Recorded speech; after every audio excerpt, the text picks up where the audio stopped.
ထာဝရဘုရားသည်ကောင်းမြတ်တော်မူ၍ယူနာတော်ဆင်မြတ်တဲ့အတွက်ကြောင့်ထာဝရဘုရားရဲ့နာမတော်ကိုကျွန်တော်ရှေးဥစွာချီးမွမ်းပါတယ်။အပတ်စဉ်တနင်္လာနေ့တိုင်းမှာကျွန်တော်တို့သင်ကြားနေကြဖြစ်တဲ့နဝေဒိမိတ်္တာရရဲ့တမန်ကျမ်းစာသင်ကြားခြင်းကိုကျွန်တော်တဖန်ပြန်လည်ပြီးတော့မှအစာပြုဖို့ရန်ဖြစ်ပါတယ်။ရှေးဥစွာတမန်ကျမ်းစာတော်များတစ်ပိုက်ကိုကျွန်တော်ဖတ်ကြားပေးချင်ပါတယ်။ရှင်လုကာခရစ်ဝင်ကျမ်းအခန်းကြီး16အပိုက်ငယ်10ဖြစ်ပါတယ်။ရှင်လုကာခရစ်ဝင်ကျမ်းအခန်းကြီး16အပိုက်ငယ်10အနှဲငယ်သောအမှု၌သစ္စာရှိသောသူသည်ကြီးသောအမှု၌လည်းသစ္စာရှိလိမ့်မည်အနှဲငယ်သောအမှု၌သစ္စာမရှိသောသူသည်ကြီးသောအမှု၌လည်းသစ္စာမရှိဖတ်ကြားတော်တဲ့နှုတ်ကပတ်တော်ဟာခေတ်ဆက်ဆက်ဘုရားရှင်ကောင်းကြီးပေးလာတဲ့သူ့ရဲ့နှုတ်တော်တဲ့တရားစကားများဖြစ်တဲ့အတွက်ကြောင့်ကြားနာတဲ့နှုတ်ကပတ်တော်အားဖြင့်ကြားနာတဲ့အတ္တတည်တည်ပေါ်မှာဘုရားသခင်အသက်တဖန်ပြန်လဲကောင်းကြီးပေးပါစေကျွန်တော်ခဏလေးနှုတ်ကပတ်တော်တဲ့ဆုတောင်းအပ်နှံဖို့ဖြစ်ပါတယ်အဖဖုရားကိုရော့ကိုကျေးဇူးတင်တယ်ကျေးဇူးတော်ပေါင်းကိုချီးမွမ်းပါတယ်တရက်ပြီးတရက်တစ်ချိန်ပြီးတစ်ချိန်နှုတ်ကပတ်တော်သာသနာပြုလုပ်ငန်းတွေမှာသားတို့ကိုကောင်းချီးပေးပြီးတော့မှပို့ဆောင်မဆလာတဲ့အတွက်ကိုရော့ရဲ့ကျေးဇူးတော်ပေါင်းကိုချီးမွမ်းပါတယ်ဒီနေ့ဒီချိန်တိုင်းမှာလဲနာမတော်၌စုယုံပြီးတော့မှသားတို့နှုတ်ကပတ်တော်ကိုအတူတူကလေ့လာဖို့ဖြစ်ပါတယ်နှုတ်ကပတ်တော်အားဖြင့်စကားပြောပါအဖသွန်သင်ပါနှုတ်ကပတ်တော်အားဖြင့်တိဆောက်ဆန်တဲ့ကောင်းကြီးမင်္ဂလာဖြစ်စေပါနောက်ဆက်တဲ့ရာမန်သမျှကိုယေရှုဖခင်၏မြတ်သောနာမ၌စီတာလဲဖယ်ရှားဖြစ်ပါတယ်ဘုရားသခင်ရဲ့ဘုန်းနဲ့တကွာနာမတော်အသက်တာထင်ရှားစေဖို့အချိန်တိုင်းကိုလက်တော်၌ဆက်ကပ်တဲ့အခါမှာဘုရားသခင်ပြုတဲ့ကျေးဇူးကြီးမားကြောင်းဝန်ခံလက်ရှင်ယေရှုဖခင်၏မြတ်သောနာမ၌ချီးမွမ်းတဲ့အချိန်တိုင်းကိုလက်တော်၌ဆက်ကပ်အနှံပါတယ်အဖထာဝရမြတ်စွာဘုရားရှင်အာမင်ကျွန်တော်ဒီနေ့ညမှာတော့ကျွန်တော်ဘာကောင်းစီလေးနဲ့နှုတ်ကပတ်တော်ကိုဝင်ငှဖို့ရန်ကျွန်တော်ပြင်ဆင်ထားလဲဆိုရင်ကြီးသောအမှုများကိုဖြစ်ပွားစေနိုင်သောအနှဲငယ်သောအမှုဆိုပြီးတော့မှခေါင်းစဉ်နဲ့ကျွန်တော်ဝင်ငှပေးချင်ပါတယ်ကျွန်တော်ပြန်ပြောမယ်ကြီးသောအမှုများကိုဖြစ်ပွားစေနိုင်သောအနှဲငယ်သောအမှုအရင်ဆုံးကျွန်တော်ခေါင်းစဉ်တက်ပေးချင်ပါတယ်ကြီးသောအမှုများကိုဖြစ်ပွားစေနိုင်သောအနှဲငယ်သောအမှု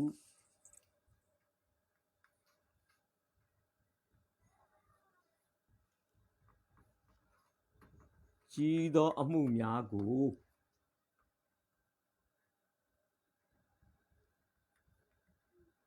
ဖြစ်ပွားစေနိုင်သော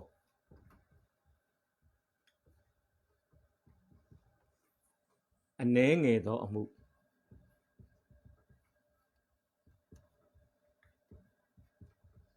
ကျေးဇူးပြုပြီးတော့မှရှင်လုကာခရစ်ဝင်ကျမ်းအခန်းကြီး16အပိုက်ငယ်10ကိုတစ်ချက်လောက်ဖတ်စေချင်ပါတယ်လုကာအခန်းကြီး16အပိုက်ငယ်10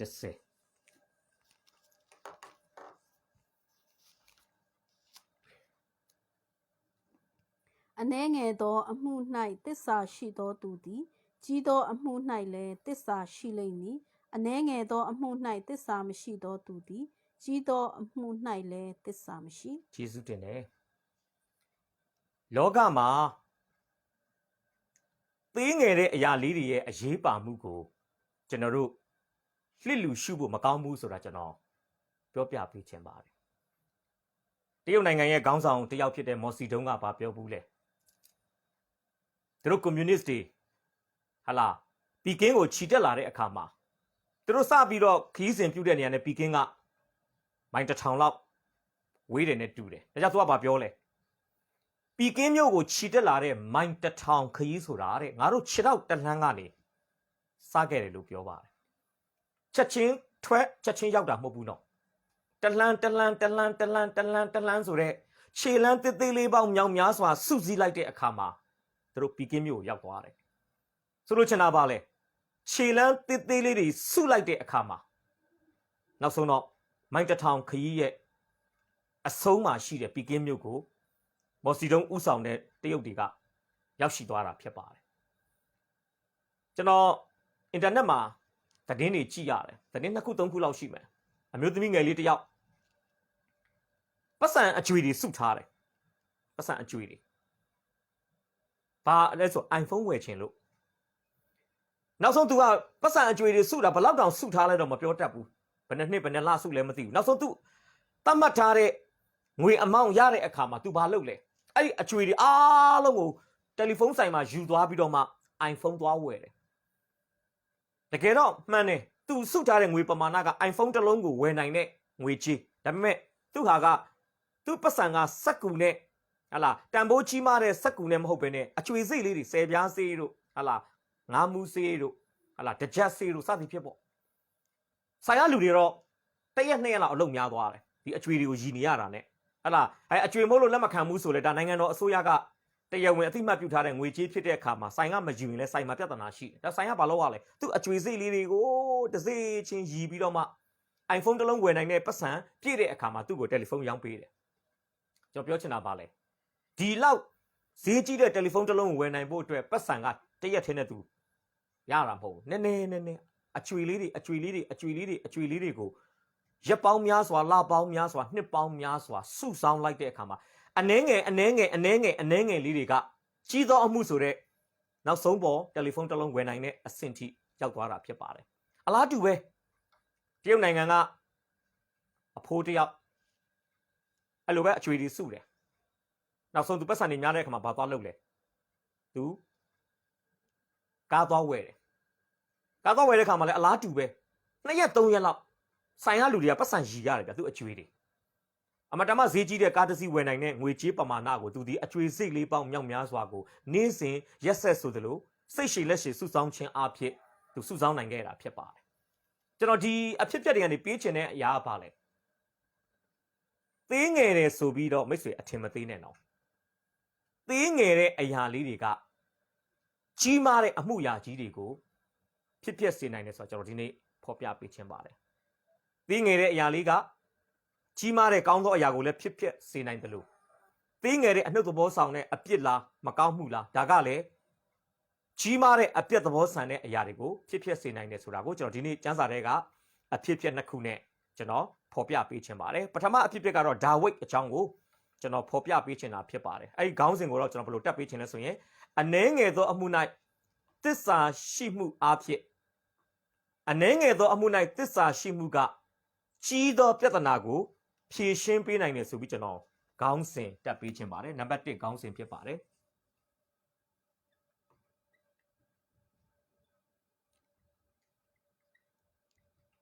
အနှဲငယ်သောအမှု၌သစ္စာရှိခြင်းကကြီးသောပြဿနာကိုဖြေရှင်းပေးနိုင်တယ်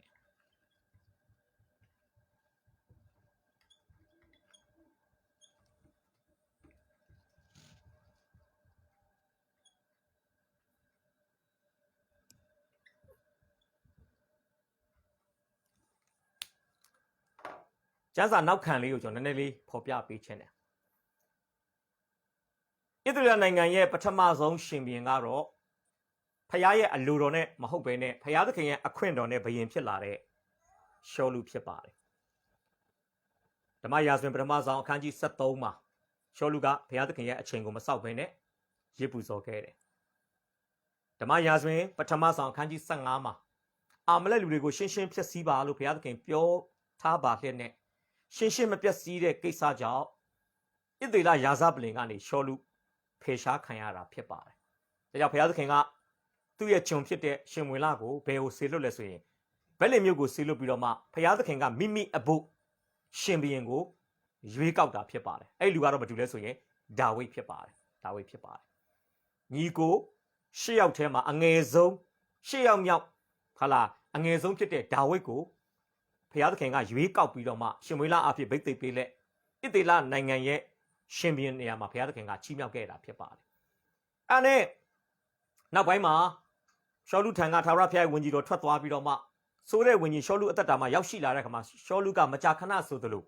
ဒီဆိုးသောဝင်ကြီးရဲ့နှောက်ယှက်မှုကိုခံရတဲ့အခါမှာစောင်းတီးခြင်းအဖြစ်သူ့ရဲ့ခံစားရတဲ့ဝေဒနာကိုကုစားဖို့အတွက်စောင်းအတက်ကိုကျွမ်းကျင်တဲ့လူကိုရှာဖွေတဲ့အခါမှာဒါဝိဒ်ကဟလာနန်းတော်ထဲကိုသူရောက်လာတာဖြစ်ပါတယ်။ဒါဝိဒ်နန်းတော်ထဲကိုရောက်လာတယ်။နောက်ပိုင်းဟလာကျမ်းစာမှာကျွန်တော်အဲ့ဒါလေးတွေဖတ်ပြခြင်းတယ်။ဓမ္မရာဇဝင်ပထမဆုံးအခန်းကြီး16မှာဖြစ်ပါတယ်။တရားအခန်းကြီး16မှာဗမာကျွန်တော်တစ်ချက်ဖတ်မလဲဆိုရင်အပိုက်ငယ်16ကနေ18အတွင်းကိုကျွန်တော်ဖတ်ပြခြင်းတယ်။ခစားသောကိုတော်ဤကျွန်တို့သည်တဲ့တာယာစွာတီးတက်သောသူကိုရှာဖွေရမည်အကြောင်းအရှင်အမိန့်တော်ရှိတော်မူပါဘုရားသခင်ထံတော်ကစိုးသောဝိညာဉ်သည်လာသောအခါသူသည်စောင်းတည်သဖြင့်ကိုတော်သည်ချမ်းသာရမည်ဟုလျှောက်လင်ရှောလုကတာယာစွာတီးတက်သောသူကိုငါအဖို့ရှာဖွေ၍ငါထံသို့ခေါ်ခဲ့ကြလော့ဟုကျွန်တို့အားမိန့်တော်မူသောကျွန်တယောက်က ကျွန်တော်တွေ့ဘူးသောဘက်လင်မြို့သားရေရှဲသားသည်စောင်းတီးသောအတက်ရဲရင်ချင်းအစွမ်းတတ္တိနှင့်ပြည့်စုံ၍စစ်မှု၌၎င်းပညာစကား၌၎င်းလေ့ကျက်ပါ၏အစင်းလဲလှပါ၏ထာဝရဘုရားသည်သူနှင့်အတူရှိတော်မူ၏ဟုရှောက်သောကြောင့်ရှောလုကရေရှဲရှိရာသို့လူကိုဆေလွတ်၍တိုးထိန်ဖြစ်သောသင်၏သားဒါဝိဒ်ကိုငါထံသို့ဆေလွတ်ရမည်ဟုအမိန့်တော်ရှိ၏ဒါပေမဲ့ဒါဝိဒ်ကနန်းတော်ကိုရောက်လာတယ်ရောက်လာပြီးတော့ကျမ်းစာမှာဗာဆက်ပြောလဲဆိုရင်အပိုင်ငယ်21မှာ116 21မှာဒါဝိဒ်သည်ရှောလုထံသို့ရောက်၍ခစားသဖြင့်ရှောလုသည်အလွန်ချိ၍လက်နက်တော်ဆောင်အရာ၌ခန့်ထားလေ၏လို့ပြောပါတယ်အနေပဲရှောလုဟလာသို့သောဝိညာဉ်တက်ရောက်တိုင်းမှာဒါဝိဒ်စောင်းတီးပေးခြင်းအပြင်ရှောလုတက်တာရတယ်ဒီနေ့မှာတော့ဓမ္မရာဆိုရင်ပထမဆောင်အခန်းကြီး7အပိုင်ငယ်1နဲ့အပိုင်ငယ်2ရောက်လာတဲ့အခါမှာအိမ်နီးချင်းတိုင်းပြည်တစ်ပြည်ဖြစ်တဲ့ဖိလိတိတိုင်းပြည်ကအစ္စရေးလူမျိုးတွေကိုလာရောက်ပြီးတော့မှစစ်မဲ့ပြုတာဖြစ်ပါတယ်အဲ့ကိစ္စကြောင့်နှစ်နိုင်ငံစစ်တပ်တွေရင်ဆိုင်ဖို့အတွက်ဖြစ်လာတာဖြစ်ပါတယ်အဲ့ကျမ်းစာကိုကျွန်တော်ဓမ္မရာဆိုရင်ပထမဆောင်အခန်းကြီး7အပိုင်ငယ်1နဲ့2မှာယေရှုပြုပြီးဖတ်ပေးစေချင်ပါတယ်107 1ဖိလိတိလူတို့သည်ဗိုလ်ခြေများကိုနှိုးဆော်၍ယူဒခရိုင်ရှောခေါမြို့၌စုဝေးသဖြင့်ရှောခေါမြို့နှင့်အဇေကာမြို့ဆက်ကြားဒမိန်အရက်မှတက်ချကြ၏ရှောလုနှင့်ဣသရေလလူတို့သည်စုဝေး၍အဲလာချိုင်နားမှတက်ချ၍ဖိလိတိလူတို့ကိုတိုက်မည်ဟုစစ်ခင်းချင်းကြ၏ဟုတ်ပြီဣသရေလနဲ့ဖိလိတိတပ်တွေစိုင်ထားတယ်စစ်ပွဲတော့အစမပြုတ်သေးဘူးစစ်ပွဲအစပြုတ်ဖို့ရန်သူတို့နှစ်ဖက်တပ်တွေဘာလုပ်လဲဆိုရင်မျက်နှာချင်းဆိုင်အနေထားနဲ့အစင်သင့်ပြင်ဆင်ထားတာဖြစ်ပါတယ်အဲ့လိုမျိုးနိုင်ငံစစ်ဖြစ်ဖို့ရန်အပြန်အလှန်ပြင်ဆင်နေတဲ့အချိန်မှာဒါဝိဒ်ဘာလုပ်လဲကျွန်တော်ကြည့်ရအောင်စောစောကရှောလုရဲ့ဟာလာအမိန့်နဲ့စင့်ခေါ်မှုကြောင့်နန်းတော်မှာရောက်လာပြီးတော့မှရှောလုကသူ့ကိုနှစ်သက်မြတ်နိုးတဲ့အတွက်ကြောင့်လက်နက်တော်ဆောင်လူအရာမှာခန့်ထားတဲ့ဒါဝိဒ်သည်နှစ်နိုင်ငံစစ်တပ်တွေစစ်တိုက်မဲ့အချိန်မှာဒါဝိဒ်ဘာလုပ်လဲကျွန်တော်ကြည့်ရအောင်ဓမ္မရာဇဝင်ပထမဆောင်အခန်းကြီး7ပိုင်ငယ်14 15တစ်ချက်လောက်ကြည့်ရအောင်နော်119 14 15ဒါဝိဒ်သည်အငယ်ဆုံးသောသားဖြစ်၏သားကြီး3ယောက်တို့သည်ရှောလုနောက်တော်သို့လိုက်ကြတော်လဲဒါဝိဒ်သည်မလိုက်ဗေလင်မြို့မှမိမိအဘ၏သိုးတို့ကိုထိန်းချောင်းခြင်းငှာပြန်သွားလေ၏ကျွန်တော်အတူကောက်ပဲရေးလိုက်မယ်သိုးတို့ကိုထိန်းချောင်းခြင်းငှာပြန်တယ်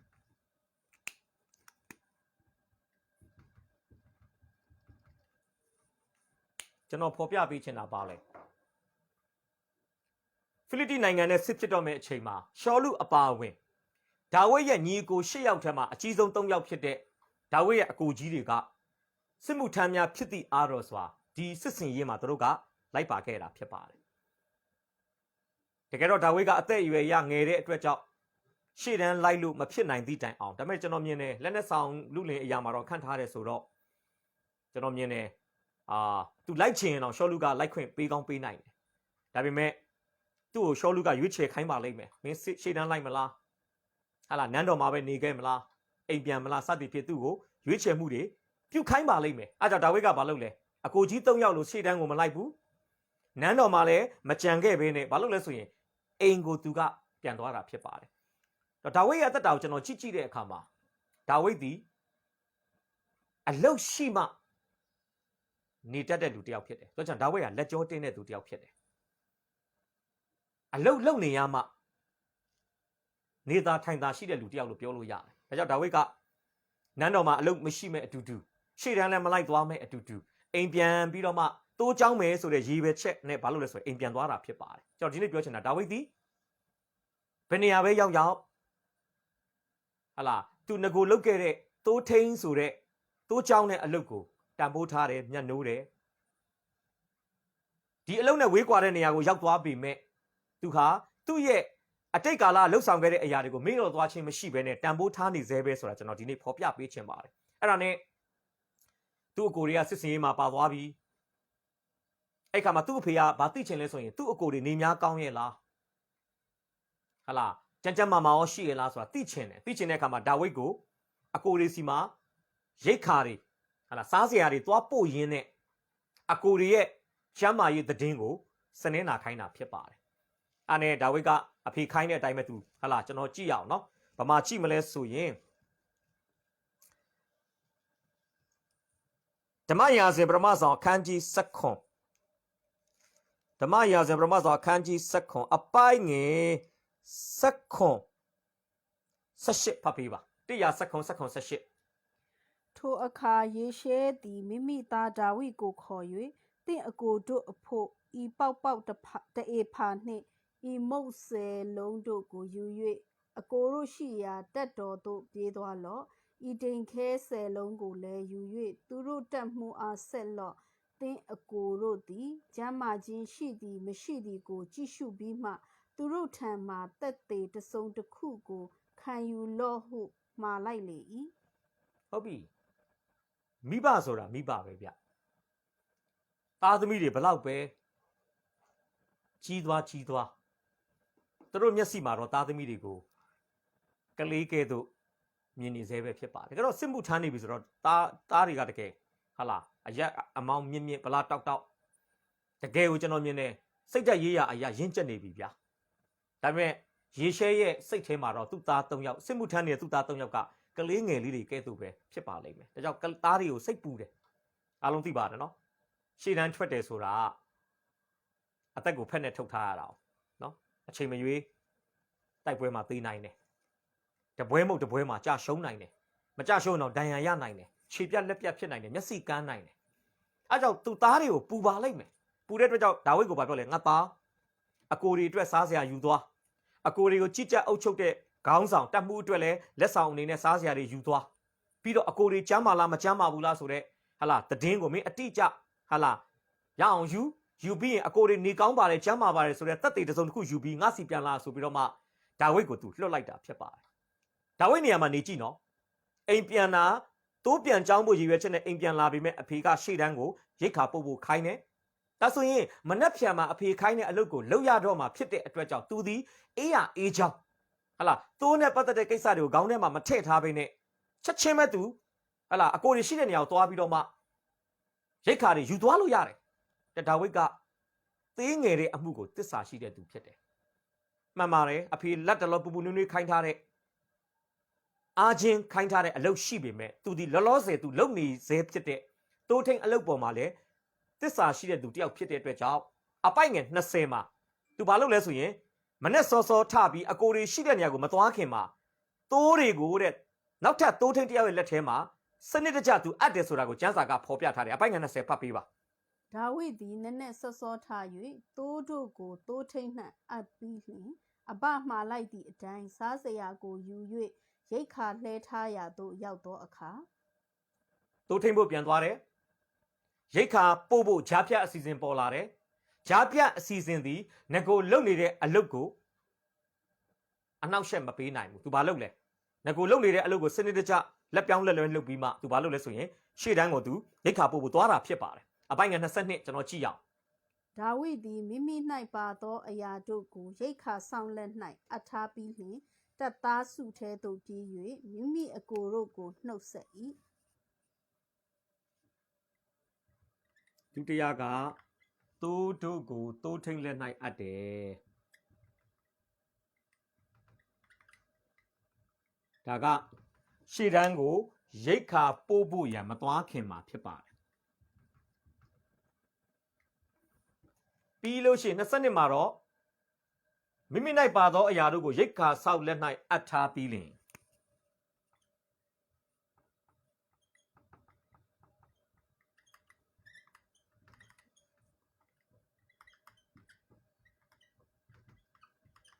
မိမိ၌ပါသောအရာတို့ကိုရိတ်ခါဆောက်လက်မှာသူအပ်တာဖြစ်ပါတယ်ဒါကတော့100အခန်းကြီး7အပိုက်ငယ်21ဖြစ်ပါတယ် sorry 22ဖြစ်ပါတယ်ဒီကနေကျွန်တော်ရဲ့ပထမခေါင်းစဉ်ရဲ့ပထမအစိတ်ပိုင်းလေးကိုကျွန်တော်အဆုံးသတ်ပေးခြင်းပါတယ်ဒါဝိဒ်ဆောင်ရွက်တဲ့အငင်းငယ်သောအမှုရှိပါတယ်အဲ့ဒါပါလေတိုးချောင်းတဲ့ကိစ္စတေးချာချာသူလုပ်တယ်နော်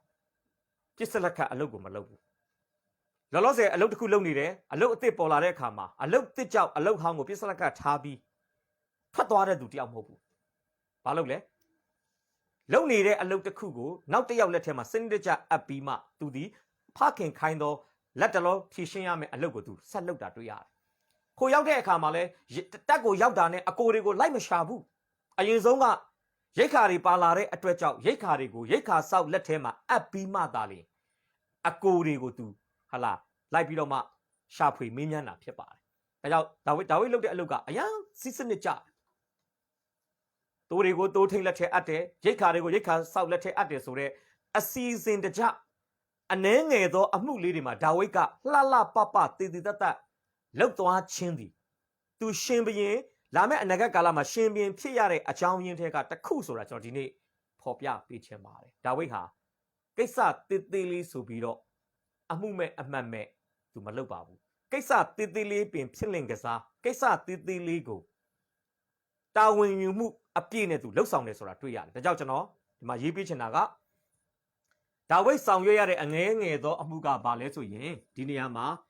ရိတ်ခါစောက်တာတနည်းအားဖြင့် sorry ရိတ်ခါပို့တာတည်င်းမေးတာဖြစ်ပါတယ်ရိတ်ခါပို့ပြီးတော့ရှေ့တန်းမှာအကိုတွေနေကောင်းလားကြမေးဣသရေလဘူချီကိုချင်းချောက်နေတဲ့အမှုရာနဲ့ဒါဝိတွေ့ကြုံရတာဖြစ်ပါတယ်ဣသရေလဘူချီကိုချင်းချောက်တဲ့ကိစ္စအဲ့ဒါကိုကျွန်တော်ရေးပေးချင်တယ်နော်ကြီးသောပြဿနာဆိုပြီးကျွန်တော်ဖော်ပြပေးချင်ပါတယ်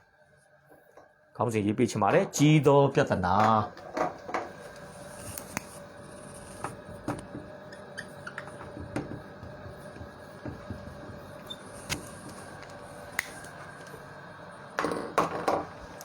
ကြီးသောပြဿနာကိုကျွန်တော်ကြည့်ရအောင်နော်ကျမ်းစာတစ်ချက်လောက်ဖတ်ပေးပါဓမ္မရာဇဝင်ပထမဆောင်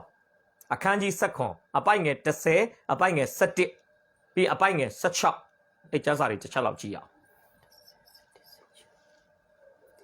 တဖန်သူဖိလိတိလူကဣသရေလဘူချီတို့ကိုယနေ့ငါကျိမ့်ပ၏လူချင်းတိုက်စေခြင်းဟာလူတစ်ယောက်ကိုပေးကြလော့ဟုဆို၏ဖိလိတိလူပြောသောထိုစကားကိုရှောလူနှင့်ဣသရေလလူအပေါင်းတို့သည်ကြားလျင်စိတ်ပြည့်၍အလွန်ကြောက်ရွံ့ကြ၏ဟုတ်ပြီဒါဝိအကိုတွေကိုရိတ်ခါပို့ရင်းနဲ့တည်င်းမေးဖို့စစ်မြေပြင်ကိုရောက်နေတဲ့အခါမှာဘာနဲ့ကြုံလဲဂေါလိယလို့ခေါ်တဲ့ဖိလိတိစစ်တပ်ကဟာလာစစ်သူရဲကမနေ့တစ်ခါညတစ်ခါသူ့ရဲ့ကိုပြပြီးတော့မှဣသရေလဘိုးချေကိုကျင်းပနေတာပဲဖြစ်ပါတယ်ကျွန်တော်ဒီခေတ်စကားနဲ့ပြောမယ်ဆိုမိုက်တဲ့ကောင်ထွက်ခဲ့ငါလည်းချမယ်ငါရှုံးရင်ငါလူမျိုးမင်းတို့စီမှာကျွန်းခမ်းမယ်မင်းတို့ရွေးချယ်တဲ့သူရဲကောင်းငါ့ကိုရှုံးရင်မင်းတို့အစ္စရေးလူမျိုးတွေငါတို့စီမှာကျွန်းခမ်းမယ်ဆိုတဲ့အနေအထားမျိုးနဲ့ကျင်းပနေတာဖြစ်ပါတယ်ရက်ပေါင်း40ကျမ်းစာထဲမှာ40ဆိုတာစုံစမ်းနှောက်ယှက်ခြင်းရက်ပေါင်း40လုံးဘာလုပ်နေလဲဆိုရင်မနေ့တစ်ခါညတစ်ခါကျင်းပနေတယ်ဖြစ်ကျွန်တော်ဒါဝိရောက်သွားတဲ့အခါမှာဂေါလိယကျင်းပတဲ့အတန်ကိုဒါဝိကြားလိုက်တယ်သွားတော့ကတော့ရိတ်ခါပို့ဖို့နော်ဒါဝိရဲ့အစီအစဉ်ထဲမှာဂေါလိယနဲ့စစ်တိုက်ဖို့အစီအစဉ်မပါဘူးဗျဒါဝိကရိတ်ခါပို့ခြင်းဆိုတဲ့ကိစ္စသေးလေးကိုသူဆောင်ရွက်ဖို့သွားတာပဲနော်အဖေစကားကိုနားထောင်ပြီဒါပေမဲ့အနှဲငယ်တော်မှုမှာသူတစ္ဆာရှိတဲ့အခါမှာအနှဲငယ်သောအမှုကိုဆောင်ရွက်နေရင်းနဲ့ပင်လင်ကြီးသောအမှုကိုဆောင်ရွက်ဖို့အခွင့်အရေးကိုဖျားရှင်ကအကောင်းဆုံးဒါဝိဒ်အတွက်ပြင်ဆင်ပေးတာကျွန်တော်တို့တွေ့ရမှာဖြစ်ပါတယ်ဒါဆိုကျွန်တော်ဆက်ကြည့်အောင်ကျွန်တော်အဲ့ဒါလေးကိုရေးပေးမယ်ကြီးသောပြဿနာကဘာလဲဆိုရင်ဖိလိတိလူဂေါလိယဤချိန်ပမှုအဲ့ဒါလေးရေးပေးချင်ပါတယ်သူရဲ့ကြီးသောပြဿနာ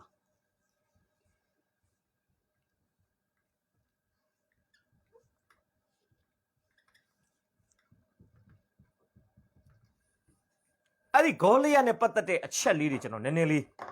ဖော်ပြပေးချင်ပါတယ်ဂေါလိယဟာဘယ်လိုလူလဲကျွန်တော်ကြည့်ဖို့ရန်အတွက်ဓမ္မရာဇဝင်ပထမဆောင်အခန်းကြီး7အပိုင်းငယ်ကျွန်တော်3ကနေပြီးတော့3ကနေပြီးတော့ကျွန်တော်ဘယ်လောက်ကိုဖတ်စီခြင်းလဲဆိုရင်9လောက်ထိဖတ်ပေးပါ1 100ခွန်3ကနေခွန်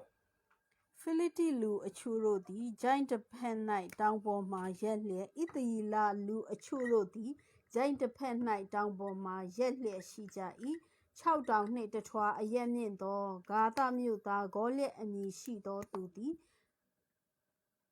သူရဲသည်ဖိလိတိတပ်ထဲကထွက်လာ၏သူသည်ခေါင်းပေါ်မှကြေးဝါခမောက်လုံးကိုဆောင်း၍အခွက်50အချိန်ရှိသောကြေးဝါချက်အင်ကြီးကိုဝတ်၏ကြေးဝါခြေစွပ်ကိုစွတ်လျက်ပခုံးကြားမှကြေးဝါကိတုံလက်နက်ကိုဆွဲလျက်ရှိ၏လှန်ရိုးကားရက်ကန်းလက်လိပ်နှင့်အမျှကြီး၏လှန်ကိုကားတန်6ပိတ်သာအချိန်ရှိ၏သူရှိမှဒိုင်းလွှားကိုဆောင်သောသူတယောက်သည်တွားရ၏ဟုတ်ပြီမနေ့တခါညတခါဣသေလလူမျိုးကိုချိန်ပနေတဲ့သူရဲ့နာမည်ကအမီကဂေါလိယတ်အရက်က6တောင်နဲ့တထွာပေနဲ့ပြောမယ်ဆိုရင်အရက်က6ပေ6လက်မမြင့်တဲ့သူတယောက်ဖြစ်တယ်သူဝတ်ထားတဲ့ချက်အင်ကြီးကအခွက်50အချိန်ရှိသောကြီးဝါအခွက်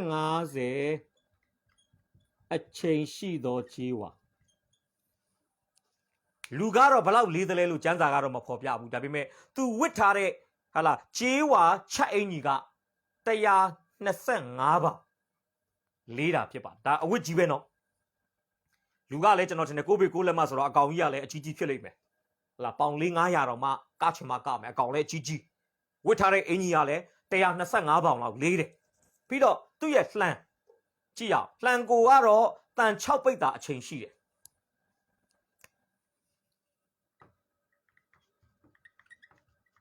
လှန်ကိုက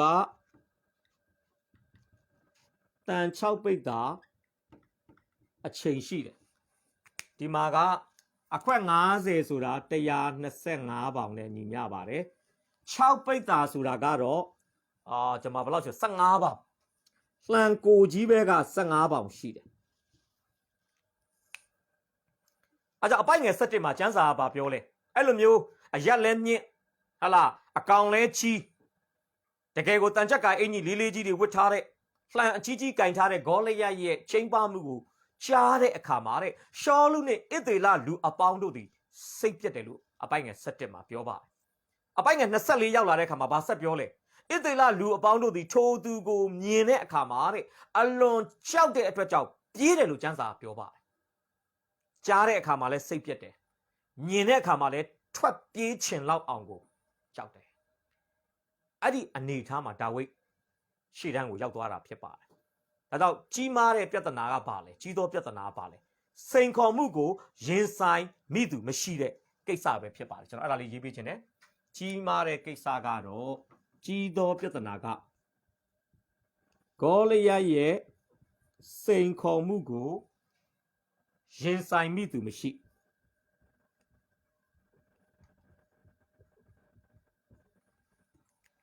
ဘာလို့ပြောရတာလဲအပိုက်ငယ်7မှာကျွန်တော်အတူလေးပဲရေးလိုက်မယ်အပိုက်ငယ်7မှာကြားတဲ့အခါမှာသူတို့စိတ်ပြတ်တာဖြစ်ပါတယ်ရှောလူကဣသေလစစ်သားတွေကကြားတဲ့အခါမှာစိတ်ပြတ်တယ်အပိုက်ငယ်24မှာတော့ဣသေလလူအပေါင်းတို့ကတဲ့ဂေါလိယတ်ကိုမြင်တဲ့အခါမှာအလွန်ကြောက်သောကြောင့်ပြေးတယ်လို့ပြောပါတယ်အတန်ကြားတော့စိတ်ပြတ်တယ်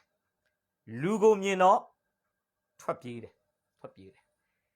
အဲ့အတွက်ကြောင့်ဣသေလစစ်တပ်ထဲမှာဘာဖြစ်နေလဲနေတိုင်းအစဲခံနေရတယ်နေတိုင်းကျင်းပတာခံနေရတယ်စိန်ခေါ်တာခံနေရတယ်တရားမှခွန်းတုတ်မပြန်နိုင်ဘူးအားလုံးကဂေါလိယတ်ပြောသမျှစကားလုံးတွေအောက်မှာဣသေလစစ်တပ်ကြီးကရှောလုအပါဝင်ဣသေလစစ်တပ်အားလုံးဒါဝိဒ်ရဲ့အကို3ယောက်ကောဘာဖြစ်လဲတုတ်မြောက်မလို့ဂေါလိယတ်မနေ့တခါညတခါထွက်လာပြီးတော့ချိန်ပတာတနည်းအားဖြင့်ပြောဆိုဂေါလိယတ်ဆဲသမျှဟိုသူတို့ဘာလုပ်လဲခံနေရတယ်တရားမှပြန်မလုပ်နိုင်ဣသေလလူမျိုးတွေရဲ့ဘယင်ဣသေလလူမျိုးတွေရဲ့ပခုံးအထက်မှာအယက်မြင့်ပါတယ်လို့ပြောတဲ့ရှောလုကိုယ်တိုင်ပင်လင်ဂေါလိယတ်နဲ့တွေ့တဲ့အခါမှာသူကြောက်နေရတယ်ဘာမှမလုပ်နိုင်ဒီအချိန်နိုင်မျိုးမှာဒါဝိဒ်ကရှေ့တန်းမှာသူရောက်သွားတာဖြစ်ပါတယ်ဒါကြောင့်ကျွန်တော်ဒီနေ့ပြောချင်တာပါလေရိတ်ခါပုတ်သတင်းမေးတဲ့သူတနည်းအားဖြင့်အနှဲငယ်သောအမှုကိုပြုတဲ့ဒါဝိဒ်လေးဟာနောက်ပိုင်းမှာရန်သူကိုတတ်၍ တည်င်းကောင်းဖြစ်စေသူကြီးသောအမှုကိုပြုသူတယောက်ဖြစ်သွားတာဖြစ်ပါတယ်အတူချုပ်ပြောမယ်ဆိုရင်ဣသေလလူမျိုးအားလုံးရဲ့အခက်ခဲလို့မြင်နေတဲ့ဂေါလိယက်ကိုဒါဝိဒ်ကဖျားပုံးထင်ရှားဖို့အခွင့်အရေးသူ့ရဲ့ယုံကြည်ခြင်းကိုလက်တွေ့အသုံးချဖို့အခွင့်အရေးလို့သတ်မှတ်ပြီးတော့အကိုတွေတားတဲ့ဂျားကရှောလူသူ့ကိုစိတ်မချတဲ့ဂျားတွေကပဲလေနောက်ဆုံးသူဒီဂေါလိယက်နဲ့ရင်ဆိုင်မှုစစ်မြေပြင်ကိုထွက်ပြီးတော့မှဂေါလိယက်ကိုသူအနိုင်ယူခဲ့တာဖြစ်ပါဆိုလို့ချင်တာဣသေလလူမျိုးတွေရင်ဆိုင်နေရတဲ့အကြီးမားဆုံးသောပြဿနာကိုရိတ်ခါပို့ဖို့အဖေစကားကိုနားထောင်ပြီးရှေ့တန်းကိုရောက်လာတဲ့အနှင်းငယ်သောအမှုကိုပြုဖို့ရန်ရောက်လာတဲ့ဒါဝိဒ်ကလေးကဆောင်ရွက်ခွင့်ရသွားတာဖြစ်ပါတယ်ဒါကြောင့်ချက်တော်မိတ်ဆွေတကယ်တော့သေးငယ်သောအမှုကိစ္စလေးတွေဟာကြီးသောအမှုကိုဆောင်ရွက်ဖို့ရန်ကျွန်တော်တို့ကိုစွဲဆောင်နေတဲ့ခေါ်ဆောင်နေတဲ့ကိစ္စရက်တွေဆိုတာကျွန်တော်ဒီနေ့ဖော်ပြပေးခြင်းပါတယ်ဘဒုမှဖယားသခင်ကတခါတည်းကိစ္စအကြီးကြီးမအပ်ဘူးနော်များမြောင်လာတဲ့သေးငယ်လာတဲ့အနှဲငယ်သောကိစ္စမြောက်များစွာနဲ့ကျွန်တော်တို့ရဲ့စိတ်ဓာတ်ရေးရာကိုဘုရားသခင်ကစာမင်းပွဲအပြန်အလှန်စစ်ပြီးသေးငယ်သောအမှုလေးတွေပေါ်မှာစိတ်ချရတယ်ဆိုတာကိုမြင်ပြီးမှသာလေဘုရားကကြီးသောအမှုကိုမိတ်ဆွေနဲ့ကျွန်တော်လက်ထဲမှာစိတ်ချလက်ချဘုရားသခင်ကအနှင်းမယ်ဆိုတာကျွန်တော်ဒီနေ့ဖော်ပြပေးချင်ပါတယ်ဒါကြောင့်ကျွန်တော်ရေးပေးချင်ပါတယ်ရိတ်ခါပို့သတင်းမေးသူ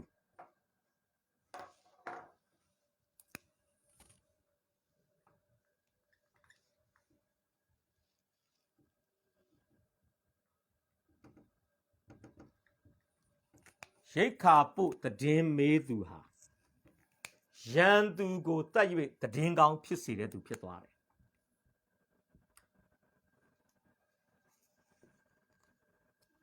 ကျွန်တော်ခေါင်းစဉ်တက်ထားတယ်လို့အနှဲငယ်သောအမှု၌သစ္စာရှိခြင်းကကြီးသောပြဿနာကိုဖြေရှင်းပေးလိုက်တာဖြစ်ပါတယ်ဟာလေလုယာဟုတ်ပြီရန်သူကိုတတ်၍သတင်းကောင်းဖြစ်စေသူ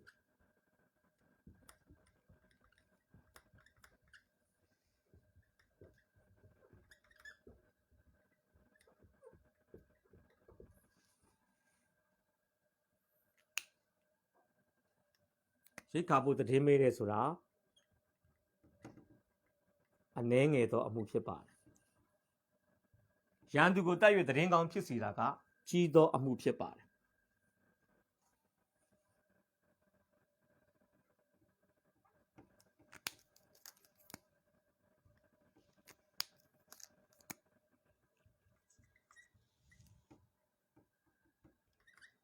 ဒါကတော့ကြီးသောအမှုဖြစ်ပါတယ်ဟုတ်ပြီကျွန်တော်အဲ့ဒါကျမ်းစာလေးပေးခြင်းတယ်ဓမ္မရာဇဝင်ပထမဆောင်အခန်းကြီး7အပိုက်ငယ်49ကနေ54ကိုတစ်ချက်လောက်ဖတ်ပေးပါတိရအခန်းကြီး7ကျွန်တော်တို့49ကနေ54အတွဲလွယ်အိတ်ထဲကကြောက်တလုံးကိုနှိုက်ယူ၍လွှဲပစ်၏ဖိလိတိလူ၏နှစ်ဖူးကိုမှန်၍နှစ်ဖူးပေါက်သည်ဖြင့်သူသည်မြေပေါ်မှငိုက်ဆိုင်လဲလေ၏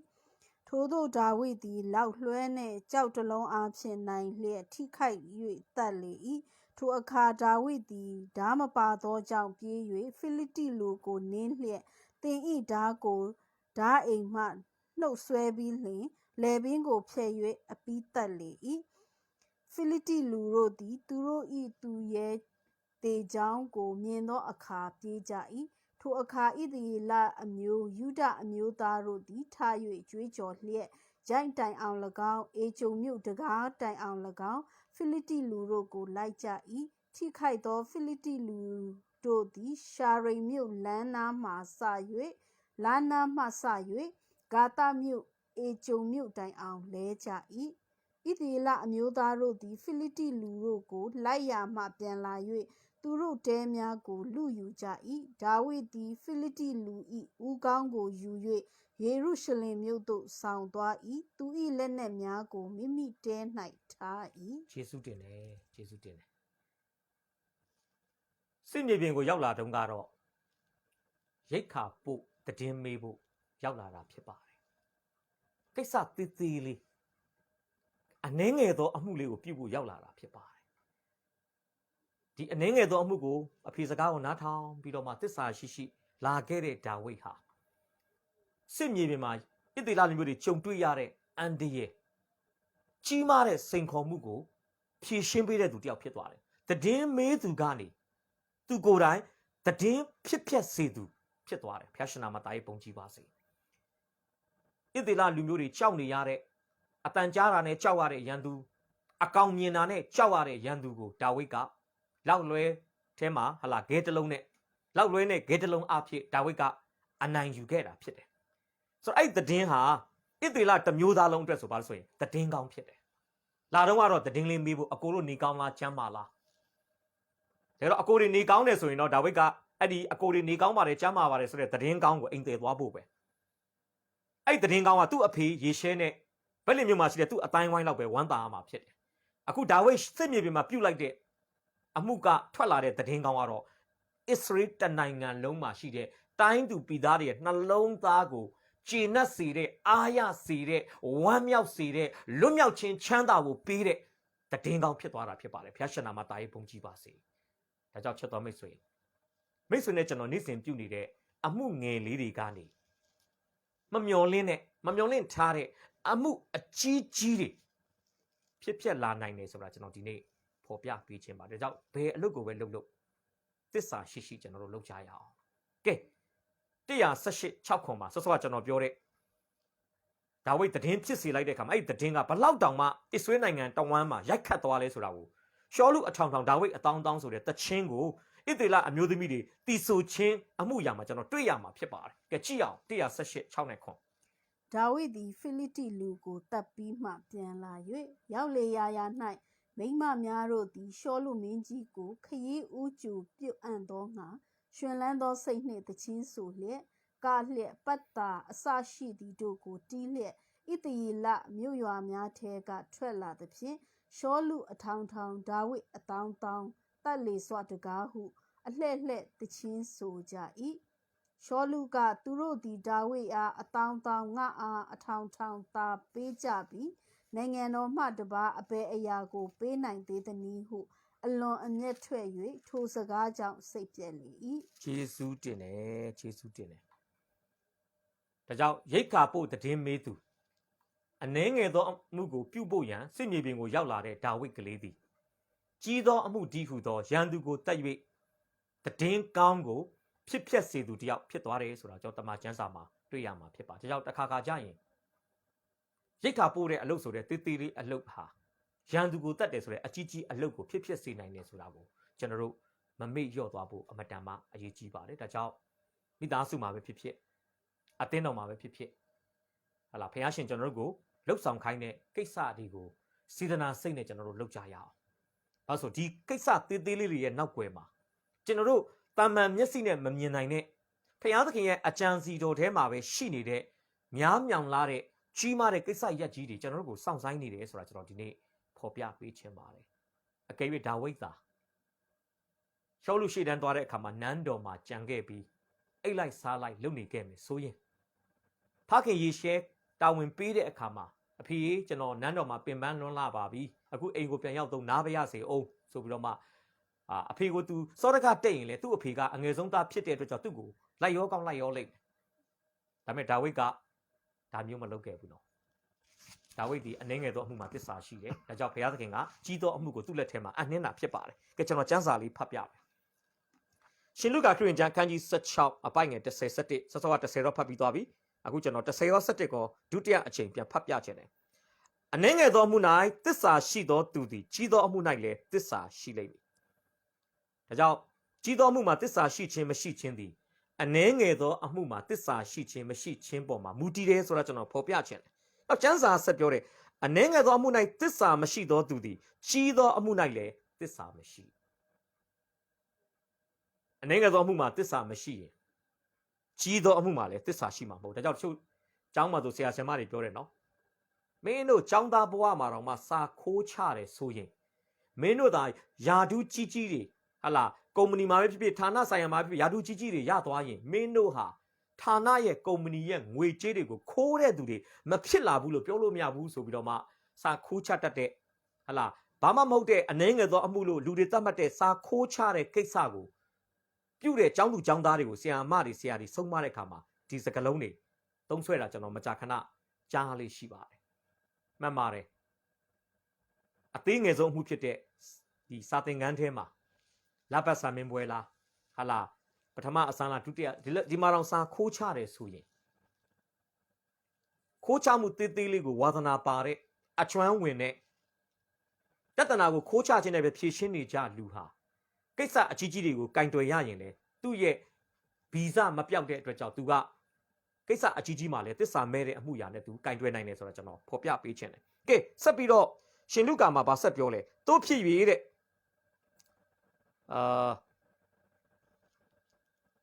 မမြဲသောလောကီစည်းစိမ်ကို300တွင်တဲ့တင်တို့သည်တစ္ဆာမရှိလင်မှန်သောစည်းစိမ်ကိုတင်တို့၌အဘယ်သူအပ်မလဲတဲ့မမြဲတဲ့စည်းစိမ်ကိုသုံးတဲ့နေရာမှာတစ္ဆာမဲ့ရင်မှန်တဲ့စည်းစိမ်ကိုဘယ်သူကပေးမလဲတဲ့ပြီးတော့ဆက်ပြောတယ်သူတစ်ပါးအမှု၌တင်တို့သည်တစ္ဆာမရှိလင်အဘယ်သူသည်အပိုင်ပေးမလဲတဲ့လက်ဖက်ရည်ဆိုင်မှာ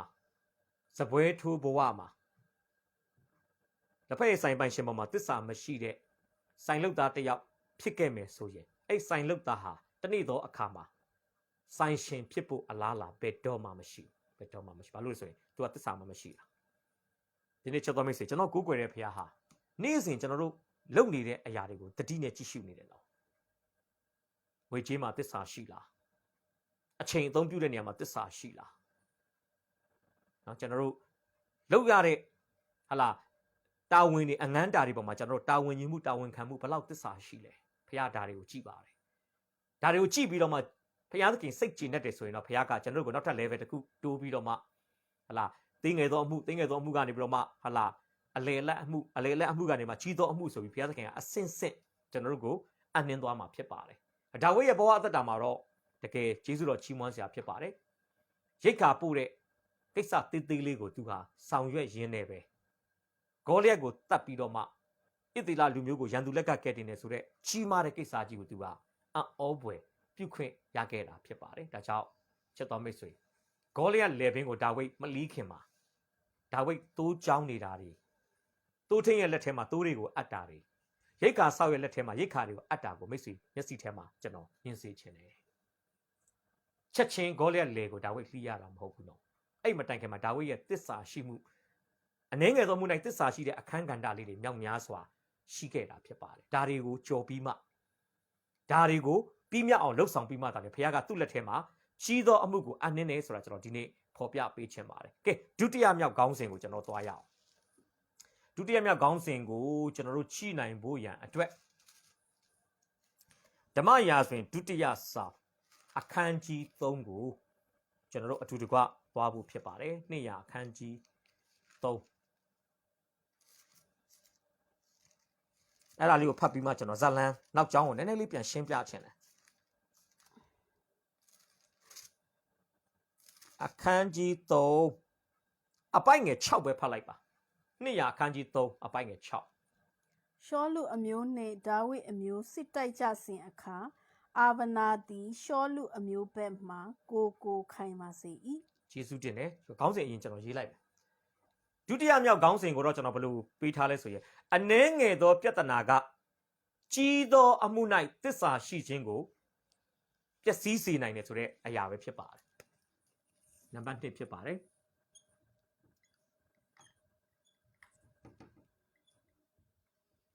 အနှဲငယ်သောပြဿနာကကြီးသောအမှု၌တစ္ဆာရှိခြင်းကို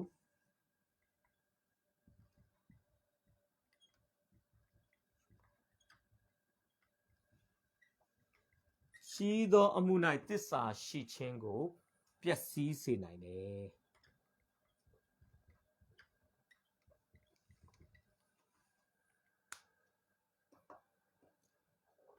အမှကျွန်တော်ပထမဆုံးခေါင်းစဉ်ကိုတော့ကြီးသောအမှု၌တစ္ဆာရှိခြင်းကိုရေးပေးခြင်းပါတယ်ကြီးသောအမှု၌တစ္ဆာရှိခြင်း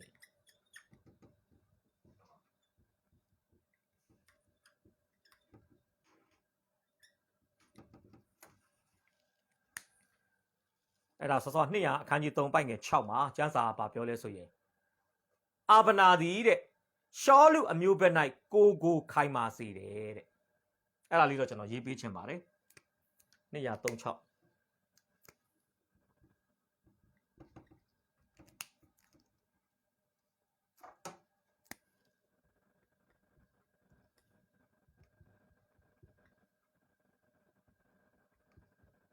ရှောလူအမျိုးဘက်၌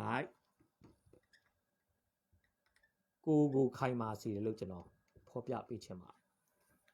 တယ်ဒါဆိုကျွန်တော်တမိုင်းနောက်ခံလေးကိုကျွန်တော်တွားရအောင်ကျွန်တော်ဒီ236ကိုခဏလေးထားခဲ့ပြီးတော့နောက်ကျောင်းကိုကျွန်တော်တွားရအောင်နောက်ကျောင်းကိုတွားနိုင်ဖို့ရန်အတွက်အရင်ဆုံးကျွန်တော်အာဗနာနဲ့ရှောလူရဲ့ဂျားထဲမှာရှိတဲ့တော်ဆက်မှုကိုကျွန်တော်အနေငယ်လေးဖော်ပြပေးချင်ပါတယ်ဓမ္မရာဇဝင်ပထမဆောင်အခန်းကြီး14အပိုက်ငယ်50တိရအခန်းကြီး14အပိုက်ငယ်50ကိုကျွန်တော်ကြည့်ရအောင်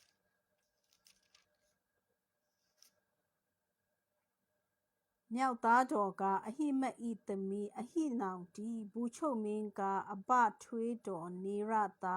အာဗနာတီဟုတ်ပြီဓမ္မရာဇဝင်ပထမဆောင်အခန်းကြီး14အပိုက်ငယ်50မှာ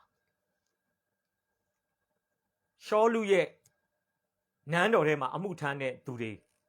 နန်းတွင်းသားတွေနဲ့ပတ်သက်တဲ့မိဖုရားတွေနဲ့ပတ်သက်တဲ့စည်ရင်းကိုတမန်ကျမ်းစာဖော်ပြပါတယ်အဲ့ချိန်မှာရှောလူကဣသရေလနိုင်ငံရဲ့ပထမဆုံးဘုရင်သူကဘင်ဂျမင်အမျိုးထဲကနေဆင်းသက်လာတယ်ဘုရင်တယောက်ဖြစ်လာပြီဆိုတော့ဘာလို့ပြီလဲဘုရင်ကိုကာကွယ်ဖို့တိုင်းပြည်ကိုကာကွယ်ဖို့အတွက်စစ်တပ်ရဲ့ဣသရေလစစ်တပ်ရဲ့အကြီးအကဲကြတော့တဲ့ရှောလူရဲ့ဗထွေးတော်ရဲ့သားအာဗနာလို့ပြောပါပြောမယ်ဆိုရင်ရှောလူနဲ့အာဗနာဟာအမျိုးတော်ဆက်တဲ့သူတွေဖြစ်တယ်နော်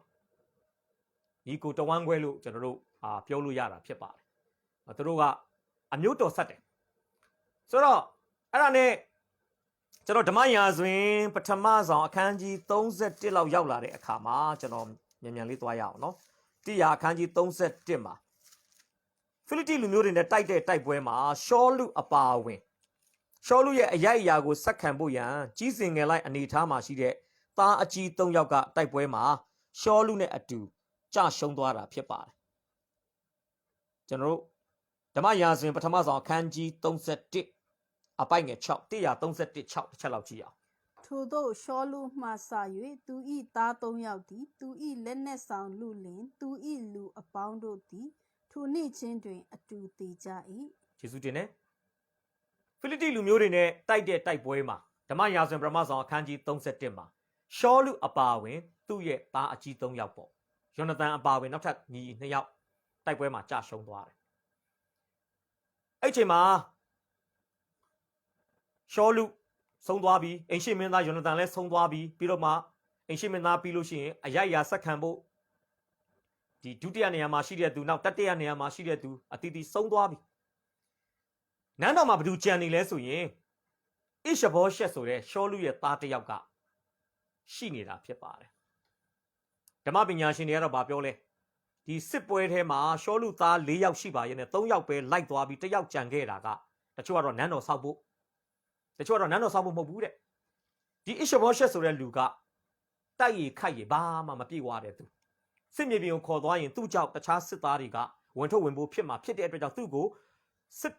ရှေ့တန်းမှာလိုက်လာရင်လဲသုံးစားလို့မရမယ့်အတူတူနောက်တန်းမှာထားခဲ့ဟန်ရှိတယ်လို့ဓမ္မပညာရှင်တချို့ကလည်းသူတို့ရဲ့အနက်ဖွင့်ကျမ်းတွေမှာဖော်ပြတာဖြစ်ပါတယ်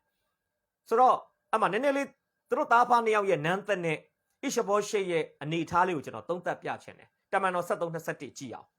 တမန်တော်73-21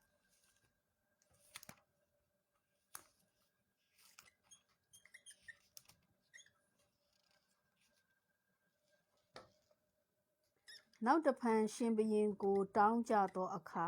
ရှောလူအမည်ရှိသောကိရှဤသားဗိယမင်အမျိုးဖြစ်သောသူကိုအနှစ်40ပတ်လုံးပေးတော်မူ၏ဟုတ်ပြီအဲ့ဒါကတမန်တော်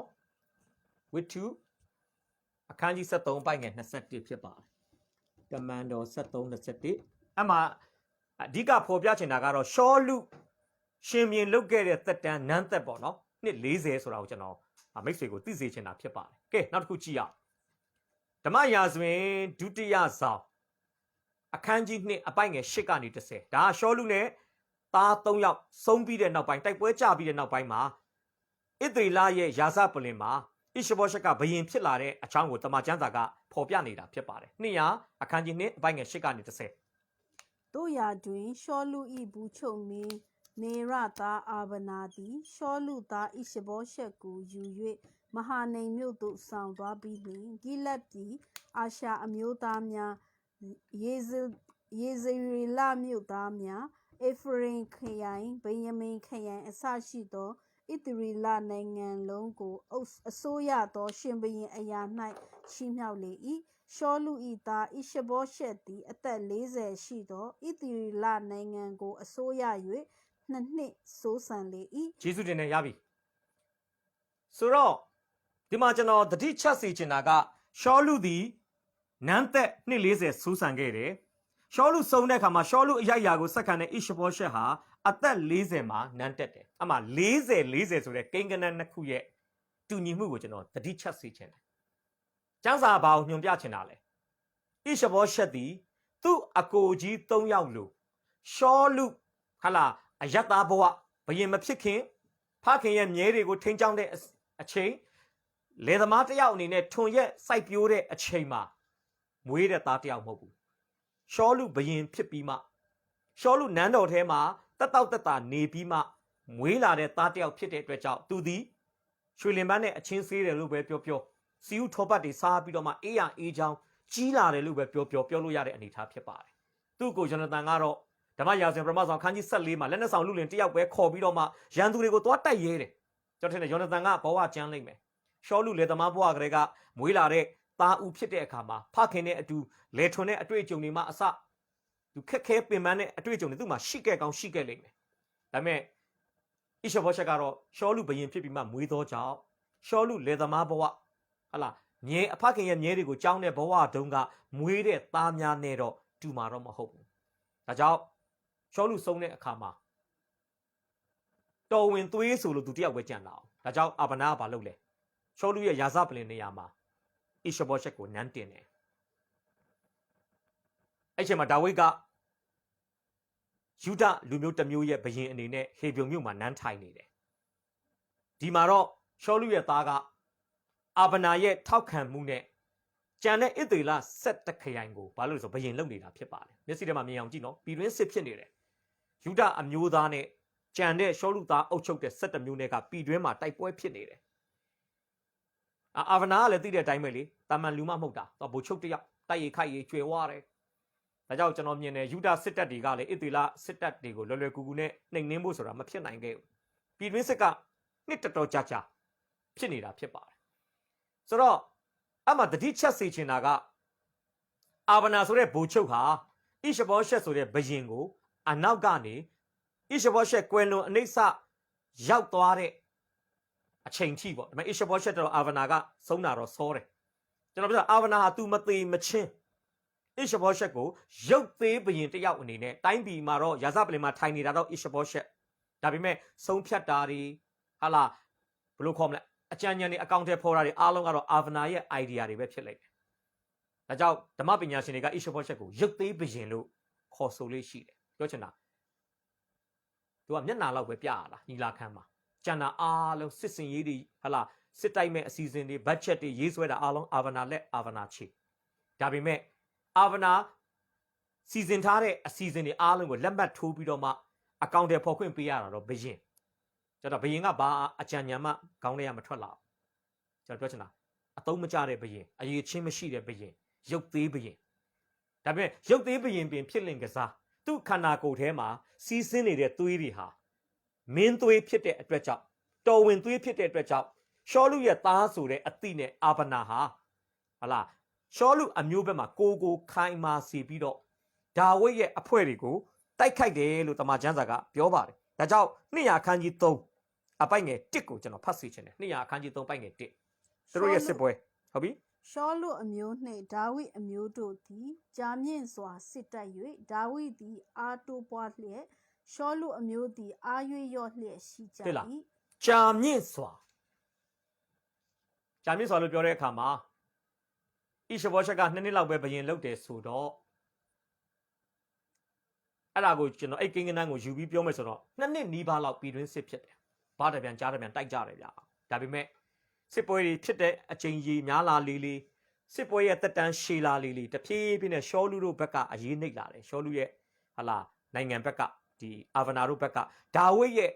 စစ်သားတွေကတိုက်ပွဲတွေမှာအနိုင်ရလာတယ်ကျွန်တော်နေမြေတွေလဲဒါဝိဒ်ရဲ့နယ်နိမိတ်ကကျဲလာမယ်ရှောလုရဲ့နယ်နိမိတ်ကကျင်းသွားလိမ့်မယ်အကြအဆုံးမှာလဲဒါဝိဒ်ရဲ့စစ်တီတော်တွေကြာရှုံးတဲ့ကိန်းကနန်းထက်ရှောလုရဲ့စစ်တီတော်တွေအာဗနာရဲ့စစ်တီတော်တွေကြာရှုံးတဲ့ကိန်းကနန်းကပူများလာပါလိမ့်မယ်တစ်ဖက်ကအင်အားကြီးလာတယ်တစ်ဖက်ကအင်အားလျော့လာတယ်အဲ့ဒါလေးကိုမျက်စိထဲမှာမြင်စေချင်တယ်ဒါကြောင့်ဒီလောက်အခြေအနေမှာတော့မှအာဗနာသည်ရှောလုလက်ထက်နဲ့တဲ့ရှောလုသားလက်ထက်၌သူကအမှုထမ်းတဲ့သူတယောက်ဖြစ်တယ်ကျွန်တော်အဲ့ဒါရေးပေးမယ်သူသည်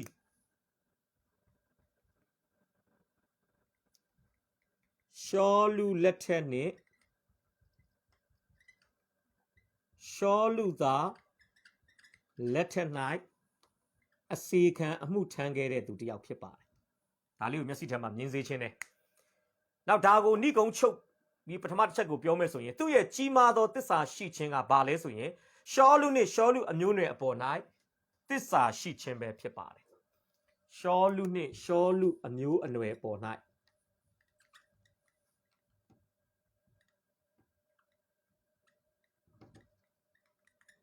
ရှောလုနှင့်ရှောလုအမျိုးအနွယ်အပေါ်၌တစ္ဆာရှိခြင်းဒါလေးကိုကျွန်တော်မြင်စေခြင်းပါတယ်သူသိတယ်ဒါဝိဒ်ရဲ့စစ်တပ်တွေကိုသူတို့ရှုံးနေတယ်ဆိုတာလဲအာဗနာသိတယ်ရှောလုရဲ့သားအရေးချင်းမရှိတာလဲအာဗနာသိတယ်ဒါပေမဲ့အာဗနာခေါင်းမာတယ်ဘာလို့လဲငါဟာဘင်ဂျမင်လူမျိုး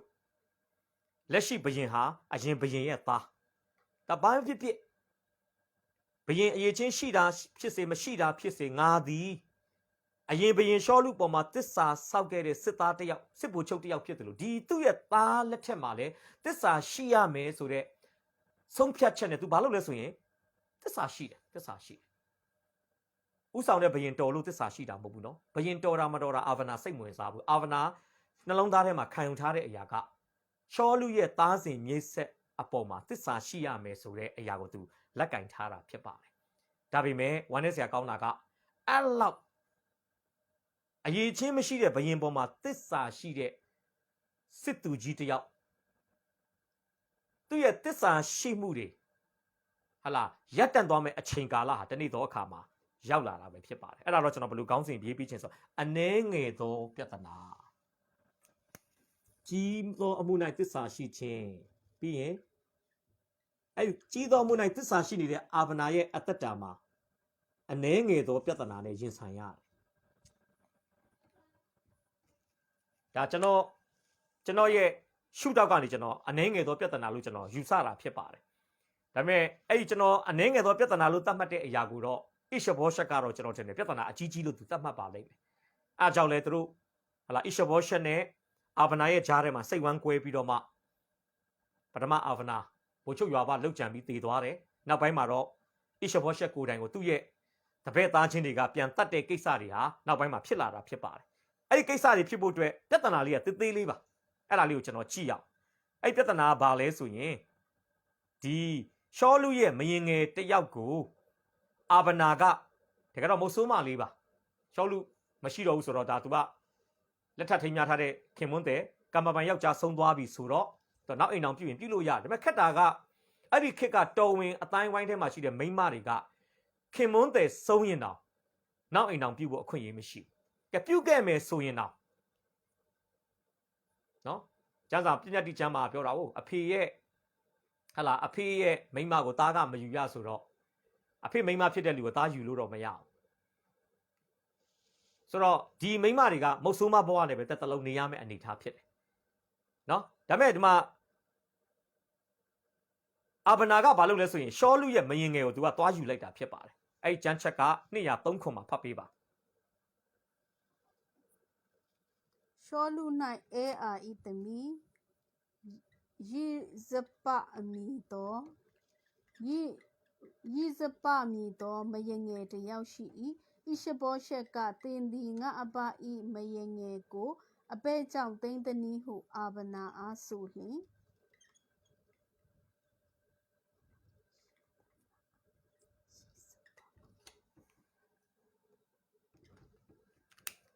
အခန်းကြီး3အပိုက်ငယ်9 စောစောကျမ်းစာဖတ်တာကျွန်တော်တို့အားလုံးကြားထားပြီးသားဖြစ်ပါလိမ့်မယ်ရှောလုရဲ့မယားငယ်ကို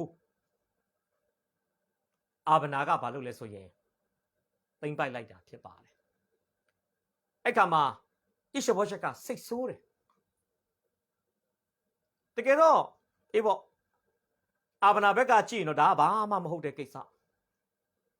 အိမ်အောင်ကြီးဖောက်ပြန်တာလည်းမဟုတ်ဘူးနော်ဘရင်ရဲ့တရားဝင်မယားကိုသွားခိုးပြီးပေါင်းသိမ်းတာလည်းမဟုတ်ဘူးဘရင်ယူမဲ့အပြူကညာကိုပြစ်မှားတာလည်းမဟုတ်ဘူးဒါပေမဲ့ဣရှဘောရှက်နေရာစဉ်းစားရင်ဘလို့စဉ်းစားလဲဆိုရင်ကျွန်တော်တို့ခေတ်ရဲ့နောက်ခံသမိုင်းကိုကျွန်တော်လေ့လာတဲ့အခါမှာယခင်ဘရင်ရဲ့မိန်းမကိုသိမ်းယူခြင်းဟာတဲ့ဘာနဲ့ညီမျှချင်းထိုးလို့ရလဲဆိုရင်ယခုရှင်ပြန်အားအကဲဆန်းခြင်းခြေရာတိုင်းခြင်းပခုံးချင်းရှင်ချင်းတနည်းအားဖြင့်နန်းတွင်းမှာအာနာလွန်ဆိုးပွဲတစ်ခုကိုအစပြုလိုက်တဲ့ပုံစံမျိုးဖြစ်ပါတယ်။ဒါမျိုးအဖြစ်တွေကျွန်တော်ဗမာတွေ့နိုင်လဲဆိုရင်ကပ္ပဦးကျမ်းခန်းကြီး35အပိုင်ငယ်21 22ဖတ်ပေးပါ။ကပ္ပဦး35 21 22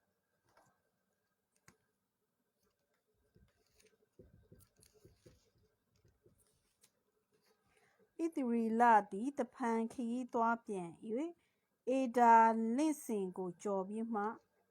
တဲကိုဆောက်လေ၏ထိုအရပ်၌နေသောအခါရိုပင်သည်သွား၍အဘ၏မယငယ်ဘိလဟာနှင့်အိပ်လေ၏ထိုသိတင်းကိုဣသရီလကြား၏ယေရှုတင်တယ်ဒီကျမ်းပိုက်မှာလည်းဗာတွေ့ရလဲယာကုပ်ရဲ့သားအကြီးဆုံးဖြစ်တဲ့သားဦးဖြစ်တဲ့ရူဘင်ဟာ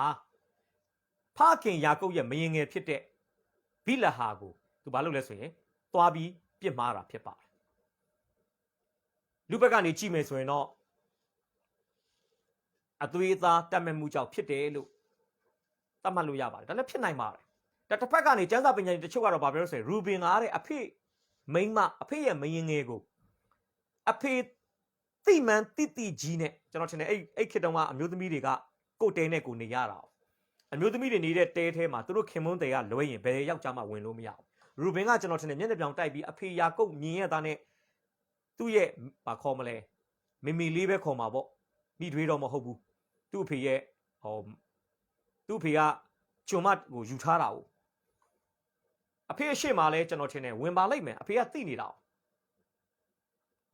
အဖေသိမှန်သိနဲ့အဖေမယားကိုသူပေါင်းသိမ်းခြင်းအဖြစ်ကျမ်းစာပညာရှင်တွေကပြောတယ်ရူဘင်သည်သူတို့အတိုင်းဝိုင်းထဲမှာအဖေရဲ့အရိုက်အရာနဲ့ဩဇာအာဏာကိုသူကပမာမခန့်လုပ်တာပြောချင်တာပါလေအဖေအသက်ကြီးပြီဒီအဖွဲ့အစည်းမှာကျွန်တော်ကအဖေထက်ပါသွားပြီအခုအဖေမိန်းမကိုကျွန်တော်ယူနေတာအဖေမြင်တာပဲအဖေကိုကျွန်တော်စိန်ခေါ်နေတာအဖေဘာလုပ်မလဲစသည်ဖြစ်ပေါ့ဆိုတော့ပြောပြချင်တာကအဲ့ဒီခေတ်မှာအဖေမယားကိုပြစ်မှားခြင်းသည်မိသားစုမှာရှိတဲ့အဖေရဲ့အိမ်တော်ဦးစီးဆိုတဲ့အရိုက်အရာကိုတစ်ဖက်တစ်လမ်းကနေစိန်ခေါ်တာဘေးရောက်အောင်လုပ်တဲ့အနေအထားမျိုးဖြစ်ပါတယ်ဒါကြောင့်နောက်ပိုင်းမှာကပ္ပဦး49မှာရူဘင်ကိုကောင်းကြီးပေးရမယ့်အချိန်မှာယာကုပ်ကဟလာရေကဲသူပွက်ထတဲ့သဘောရှိတယ်ဆိုပြီးတော့မှသူပြောရခြင်းဟာဒီကပ္ပဦး35မှာရူဘင်ကျူးလွန်ခဲ့တဲ့အရာတွေကိုသူအခြေခံပြီးပြောနေတာဖြစ်ပါတယ်ကဲအလားတူပဲနောက်ထပ်တစ်ခုဒါကတော့ရှောလမုန်လက်ထက်မှာဖြစ်ခဲ့တဲ့အရာ300အခန်းကြီး2အပိုင်ငယ်16ဆက်ခွန်ဖတ်ပေးပါ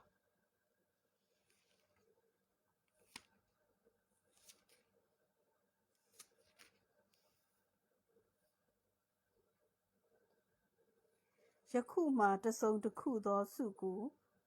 မေတော်၌တောင်းချင်ပါ၏မငင်းပါနှင့်ဟုဆိုလျှင်မေတော်ကပြောပါဟုဆို၏သူကလည်းရှောလမုန်မင်းကြီးသည်ရှုနေမြို့သူအဘိရှက်ကိုကျွန်ုပ်အားပေးစားတော်မူမည်အကြောင်းလျှောက်ပါတော့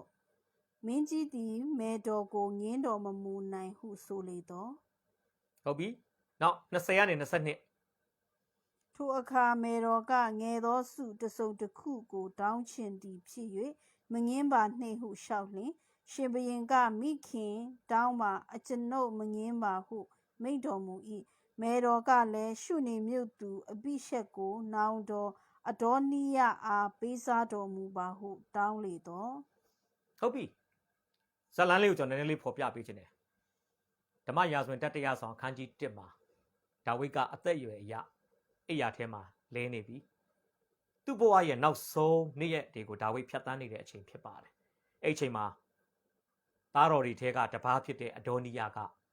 ဒါဝိဒ်ရဲ့ခွင့်ပြုချက်မပါဘဲနဲ့ယေဘရဟိတ်အဗျာသာတို့ဟလာဘိုးချုပ်ရွာသားတို့နဲ့တိုင်ပင်ပြီးတော့မှနန်းတက်ပွဲသူကျင်းပပါတယ်အဲ့သတင်းတွေက prophet နာသန်ကနေတဆင့်ဟလာမိဖုရားခေါင်ကြီးဖြစ်တဲ့ဘာသရှေဘနောက်ဆုံးဒါဝိဒ်နားထဲရောက်သွားတဲ့အခါမှာဒါဝိဒ်ကချက်ချင်းပဲဟလာယေဘရဟိတ်ဇာဒုတ်တို့စစ်သူရဲဖြစ်တဲ့ဘေနာယတို့နဲ့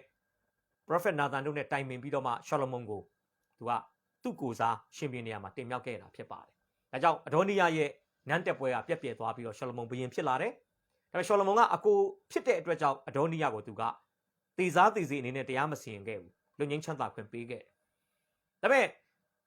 ရှောလမုန်ဘုရင်ဖြစ်ပြီးအနှင်းငယ်သောအချိန်ကာလကြာလာတဲ့အခါမှာအဒိုနီယာကတက်စခန်းထလာတယ်အဲ့ဒါဘာလဲဆိုရင်ဒါဝိဒ်လက်ထက်တုန်းကတိုင်းသူပြည်သားတွေကဒါဝိဒ်ဟာလာဆောင်ချုံလို့မနှွေးနိုင်တဲ့အချိန်မှာဒါဝိဒ်ကိုပြုစုယူရဖို့ဆိုပြီးတော့မှတတိုင်းပြည်လုံးမှာအချောဆုံးရှုနေမြို့သူအဘိရှက်ကိုဒါဝိဒ်နဲ့ဟာလာပြီးတွေ့ခဲ့တာ။ဒါဝိဒ်ကဒီမိန်းကလေးကိုမသိမ့်ပိုက်ခဲ့ဘူး။မယားအနေနဲ့သူ့ချင်အောင်တဲ့အထိသူ့အိယာပေါ်အထိတိုင်းပြည်ကတရဝင်းပို့ဆောင်ခဲ့ပြီပဲဒါဝိဒ်ကဒီမိန်းကလေးကိုသူကျွန်တော်မြင်တယ်သိမ့်ပိုက်နိုင်တော်ညာလဲသူမသိမ့်ပိုက်ခဲ့ဘူး။ရှောလမုန်လည်းကျွန်တော်မြင်ပါတယ်သူ့အဖေရဲ့ဇနီးသည်ဖြစ်တဲ့အတွက်ကြောင့်ကျွန်တော်ထင်တယ်သူကတော့သိမ့်ပိုက်တဲ့ပုံစံတော့ကျမ်းစာမှာမတွေ့ရဘူး။အဲ့ဒါနဲ့အဒိုနီယာကဒီရှုနေမျိုးသူအဘိရှက်ကိုသဘောကျတဲ့အခါမှာမိဖုရားခေါင်ကြီးဖြစ်တဲ့ရှောလမုန်ရဲ့အမေဖြစ်တဲ့ဘာသရှေဘကိုသွားပြောလေအမေစုတစ်ခုလောက်ညီလေးစီမှာတောင်းပေးပါရှုနေမျိုးသူအဘိရှက်ကိုကျွန်တော်လိုချင်တယ်လို့ပြောပါတယ်အားနဲ့ဘာသရှေဘကလည်းအဒိုနီယာပြောတဲ့စကားကိုလက်ခံပြီးတော့မှရှောလမုန်ကိုသွားပြောတဲ့အခါမှာရှောလမုန်အရန်စိတ်ဆိုးပါတယ်ရှောလမုန်ဘာပြောလဲအမေအကိုကိုမိမပဲမတောင်းပေးနဲ့တော့နိုင်ငံပါတောင်းပေးလိုက်လို့ရှောလမုန်ကသူ့အမေကိုစိတ်ဆိုးမှန်ဆိုးနဲ့သူပြောပါတယ်ဆိုလိုချင်တာပါလေဒီကိစ္စကြောင့်အဒိုနီယာနောက်ပိုင်းအသက်ခံရတယ်ပြောချင်တာကဒါဝိဒ်ရဲ့ဇနီးတဲ့နေရာမှာရှိခဲ့ဘူးတဲ့ရှုနေမျိုးသူအဘိရှက်ကိုအဒိုနီယာကမင်္ဂလာဆောင်ဖို့တောင်းချင်းဟာလက်ရှိဘုရင်ဖြစ်တဲ့ရှောလမုန်ရဲ့ဩဇာအာဏာကိုစိန်ခေါ်တာနဲ့အတူတူပဲဖြစ်တယ်တနည်းအားဖြင့်ရှင်ဘုရင်ဓာတ်ရိုက်ဖြစ်ခွင့်မရတဲ့အခါမှာတော်ဝိုက်သောနီလန်းနဲ့ရှင်ဘုရင်ဖြစ်ဖို့နောက်ထပ်လမ်းတစ်ခုကိုထပ်ဖောက်လိုက်တဲ့ပုံစံမျိုးဖြစ်ပါတယ်ဆိုတော့ဒီနေရာမှာလေဟလာဣရှဘောရှက်ကသူ့အဖေရဲ့မယင်ငယ်ကိုယူတဲ့ဘိုချုပ်အာဗနာကိုသူဘလို့ထင်လဲငါယာဒူးကိုလူချင်လို့ဒီဇက်လန်းမျိုးတွေကနေတယ်လို့သူကထင်တာတကယ်တော့ဘိုချုပ်အာဗနာအနေနဲ့ဆိုရင်တော့အာနာလူချင်လွယ်လွယ်လေးပါဣရှဘောရှက်ကိုသူစိုက်တဲ့အချိန်မှာတတ်ပြလိုက်လို့ရတယ်ပေါ်တင်ပဲတတ်အစိတ်ခတ်ပြီးတော့ပဲတတ်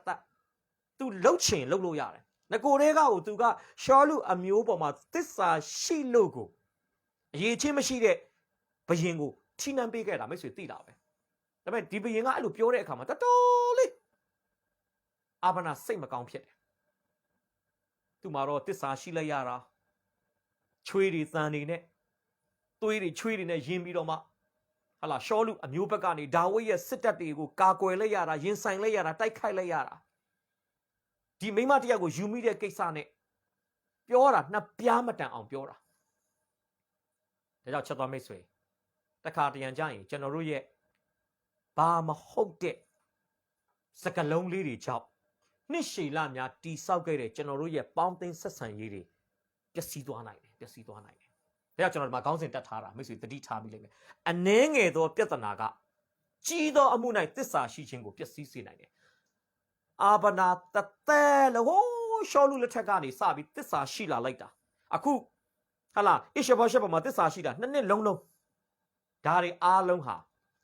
ငါအဖေရဲ့မရင်ငယ်ကိုမင်းဘာလို့ယူလဲဆိုတဲ့စကားတခွန်းနဲ့အဆုံးသတ်သွားတာဖြစ်ပါတယ်ဒါကြောင့်ချက်သွားမိတ်ဆွေ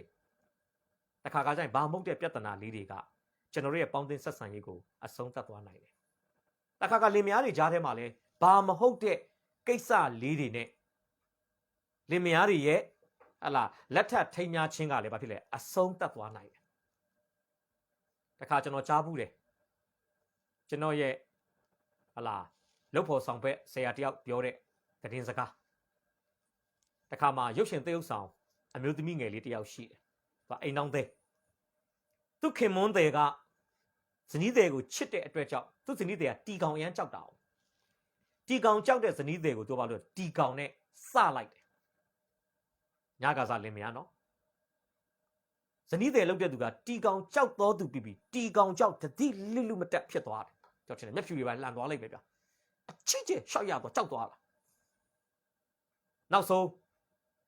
အဲ့ဒီတီကောင်နဲ့စတဲ့ကိစ္စနဲ့လင်မယားကွဲသွားတယ်ဗျလင်မယားကွဲသွားတယ်ဘလောက်ပဲတောင်းပန်ဘလောက်ပဲချောဘလောက်ပဲငိုပြလွမ်းပြဆွေးပြဟောမရတော့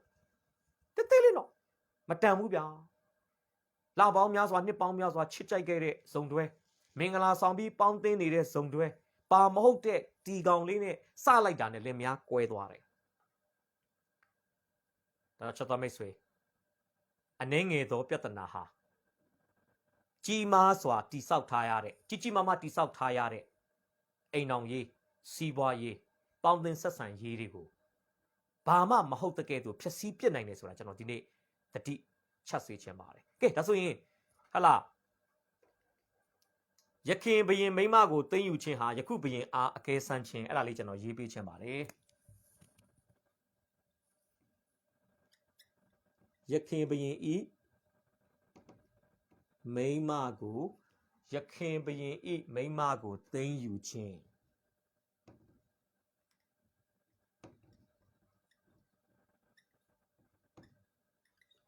ယခုဘရင်အား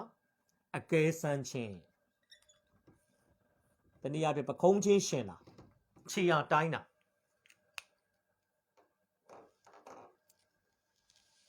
ဒါကြောင့်ဒီမှာကျွန်တော်ကျမ်းစာလေးရေးမယ်ကပ္ပဦး35ဟွာရေးပြီးသွားပြီဒါဆိုရင်အနှဲငယ်သောအမှုကပါလဲရှောလူ၏မယားငယ်ကိုရှောလူ၏မယားငယ်ရိဇပကိုသိမ်းယူခြင်းအဲ့ဒါပဲဖြစ်ပါတယ်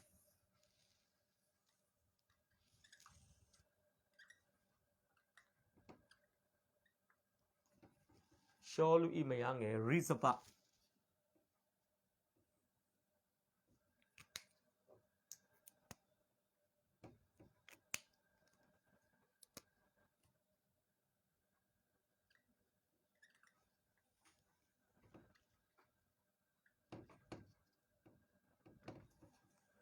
အဲ့လိုမျိုး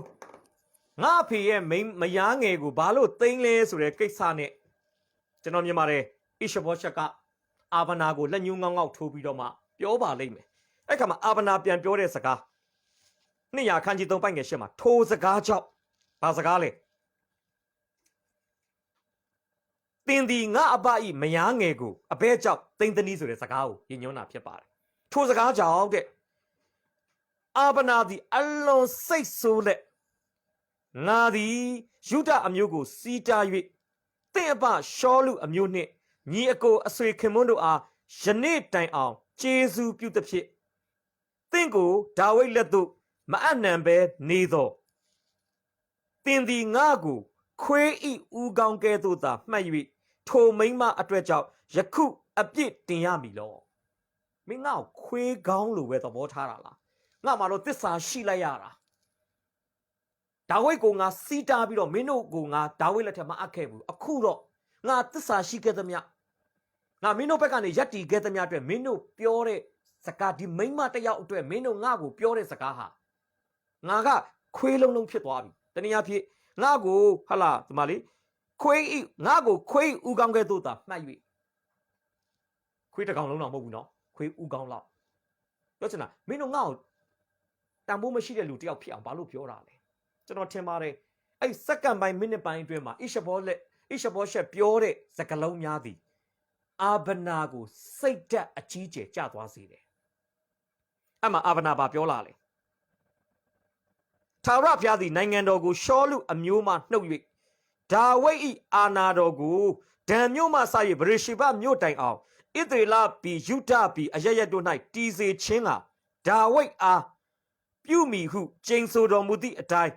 ငါလဲဒါဝိဒ်အားမပြုဘဲနေလင်ထိုမြမကဖျားသခင်သည်အာဗနာအားပြုတော်မူပါစေသောဟုဆိုသောကြောင့်ဣရှဘောရှက်သည်ကြောက်၍စကားတခုံးကိုမြမပြန်ဝင်းပြောပြလိုက်တယ်ဒါကတော့အာဗနာကသိနေတယ်စစ်ပွဲရဲ့အတွေ့အကြုံရသူတို့ဒါဝိဒ်ကိုမနိုင်တော့ဘူးဖျားပိတ်သိပ်ပေးထားတာဒါဝိဒ်တနေ့ကျရင်ဒါဝိဒ်ကတနိုင်ငံလုံးကိုပိုင်ဆိုင်မဲ့သူဆိုတာအာဗနာသိပါလိမ့်မယ်ဒါပေမဲ့အမျိုးကိုချစ်တဲ့စိတ်ပဲပြောမလား ရှောလူဘရင်ပေါ်မှာတစ္ဆာခံထားတဲ့အရာကြောင့်ပဲပြောမလားသူကဒါဝိဒ်ဘက်ကိုသူစိတ်မယိုင်ခဲ့ဘူးဒါပေမဲ့အခုသူ့ကိုနှစ်ပြားမတန်အောင်ဒီမိန်းမတယောက်ကိစ္စနဲ့ပြောလိုက်တဲ့အခါမှာသူဘာပြောလဲဖယားသခင်ကဒါဝိဒ်ကိုဒံမြို့ကနေဗရိရှဘမြို့တိုင်အောင်ဣသီလနိုင်ငံအရရက်ကိုပေးမှာပဲဒီဖယားသခင်ဒါဝိဒ်ပေါ်မှာကျင်ဆိုထားတဲ့ကိစ္စအကောင့်ထဲပေါ်တဲ့အမှုရာထဲမှာငါလဲသွားပါတော့မယ်တနည်းအားဖြင့်ပြောမယ်ဆိုအာဗနာဘာပြောလိုက်တာလဲငါဒါဝိဒ်နဲ့ပဲပေါင်းလိုက်တော့မယ်မင်းစီမှာငါမနေတော့ဘူးမင်းကငါ့ကိုခွေးကောင်းလို့ပဲသဘောထားတယ်ဒါကြောင့်ငါအဖရဲ့မိန်းမကိုမင်းဘာလို့ယူလဲဆိုတဲ့စကားဟာစက္ကန့်ပိုင်းလောက်ပဲကြာပြီမဲ့နှစ်ပေါင်းများစွာတိဆောက်ထားတဲ့သစ္စာရှိမှုရဲတိုက်ကြီးပဲပြောမလားသစ္စာရှိမှုအဆောက်အဦကြီးပဲပြောမလားမိနစ်ပိုင်းစက္ကန့်ပိုင်းပြမှာပြိုကျစေတာဖြစ်ပါတယ်အဲ့ဒါနဲ့အပိုက်ငယ်7ဖတ်ပေးပါ200အခန်းကြီး3ပိုက်ငယ်7ပြီး200အခန်းကြီး2အပိုက်ငယ်73ထို့နောက်အာဗနာသည်မိမိအတွက်တန်တမန်တို့ကိုဒါဝိဒ်ထံသို့ဆေလွှတ်၍ပြည်ရှင်မင်းကြီးကားအဘယ်သူနည်းကျွန်တော်နှင့်မိဿဟာယဖွဲ့တော်မူပါဣသရေလအမျိုးအပေါင်းကိုကိုရောထံသို့ပြောင်းလဲစေခြင်းငှာကျွန်တော်သည်ကိုရောဖက်သို့ဝင်စားပါမည်ဟုလျှောက်ဆို၏73ဒါဝိဒ်ကလည်းကောင်းပြီသင်နှင့်ငါမိဿဟာယဖွဲ့မည်တို့ရာတွင်ငါတောင်းเสียတစ်ခုရှိ၏ငါမျက်နှာကိုမြင်အံ့သောငါလာသောအခါရှောလူသမီးမိခါလကိုဆောင်ခဲ့ရမည်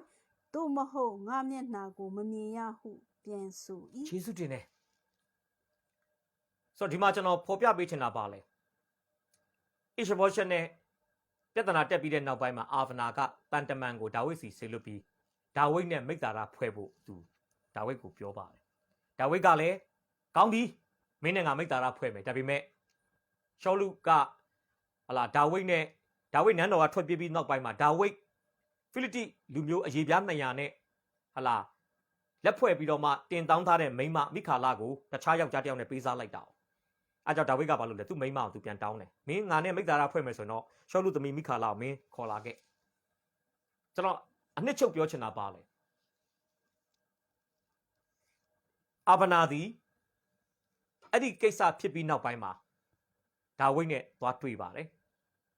။ဒါဝိဒ်နဲ့တွေ့ပြီးအပြန်မှာဒါဝိဒ်တူဖြစ်တဲ့ဗိုလ်ချုပ်ရွာသားရဲ့လောက်ကျန်တပ်ဖြတ်ခြင်းကိုခံခဲ့ရတယ်။အာဗနာလည်းသေရောဟလာ200အခန်းကြီး4ပိုက်ငယ်1ဖတ်ပေးပါ200အခန်းကြီး4ပိုက်ငယ်1ဒါလည်းအရေးကြီးပါတယ်အာဗနာသည်ဟေဗျုံမြို့၌တေချောင်းကိုရှောလူ၏သားသည်ကြားတော့အာယော့၏ရပြီတွေ့လိုက်မယ်နော်အာဗနာဘာကြောင့်ဒါဝိဒ်နဲ့သွားတွေ့လဲအာဗနာဘာလို့လောက်ကျန်ခံရလဲအားလုံးရဲ့ဇစ်မြစ်ကိုလိုက်ရင်ငါအဘရဲ့မယားငယ်ကိုမင်းပါလို့ယူလာတယ်ဆိုတဲ့ဣ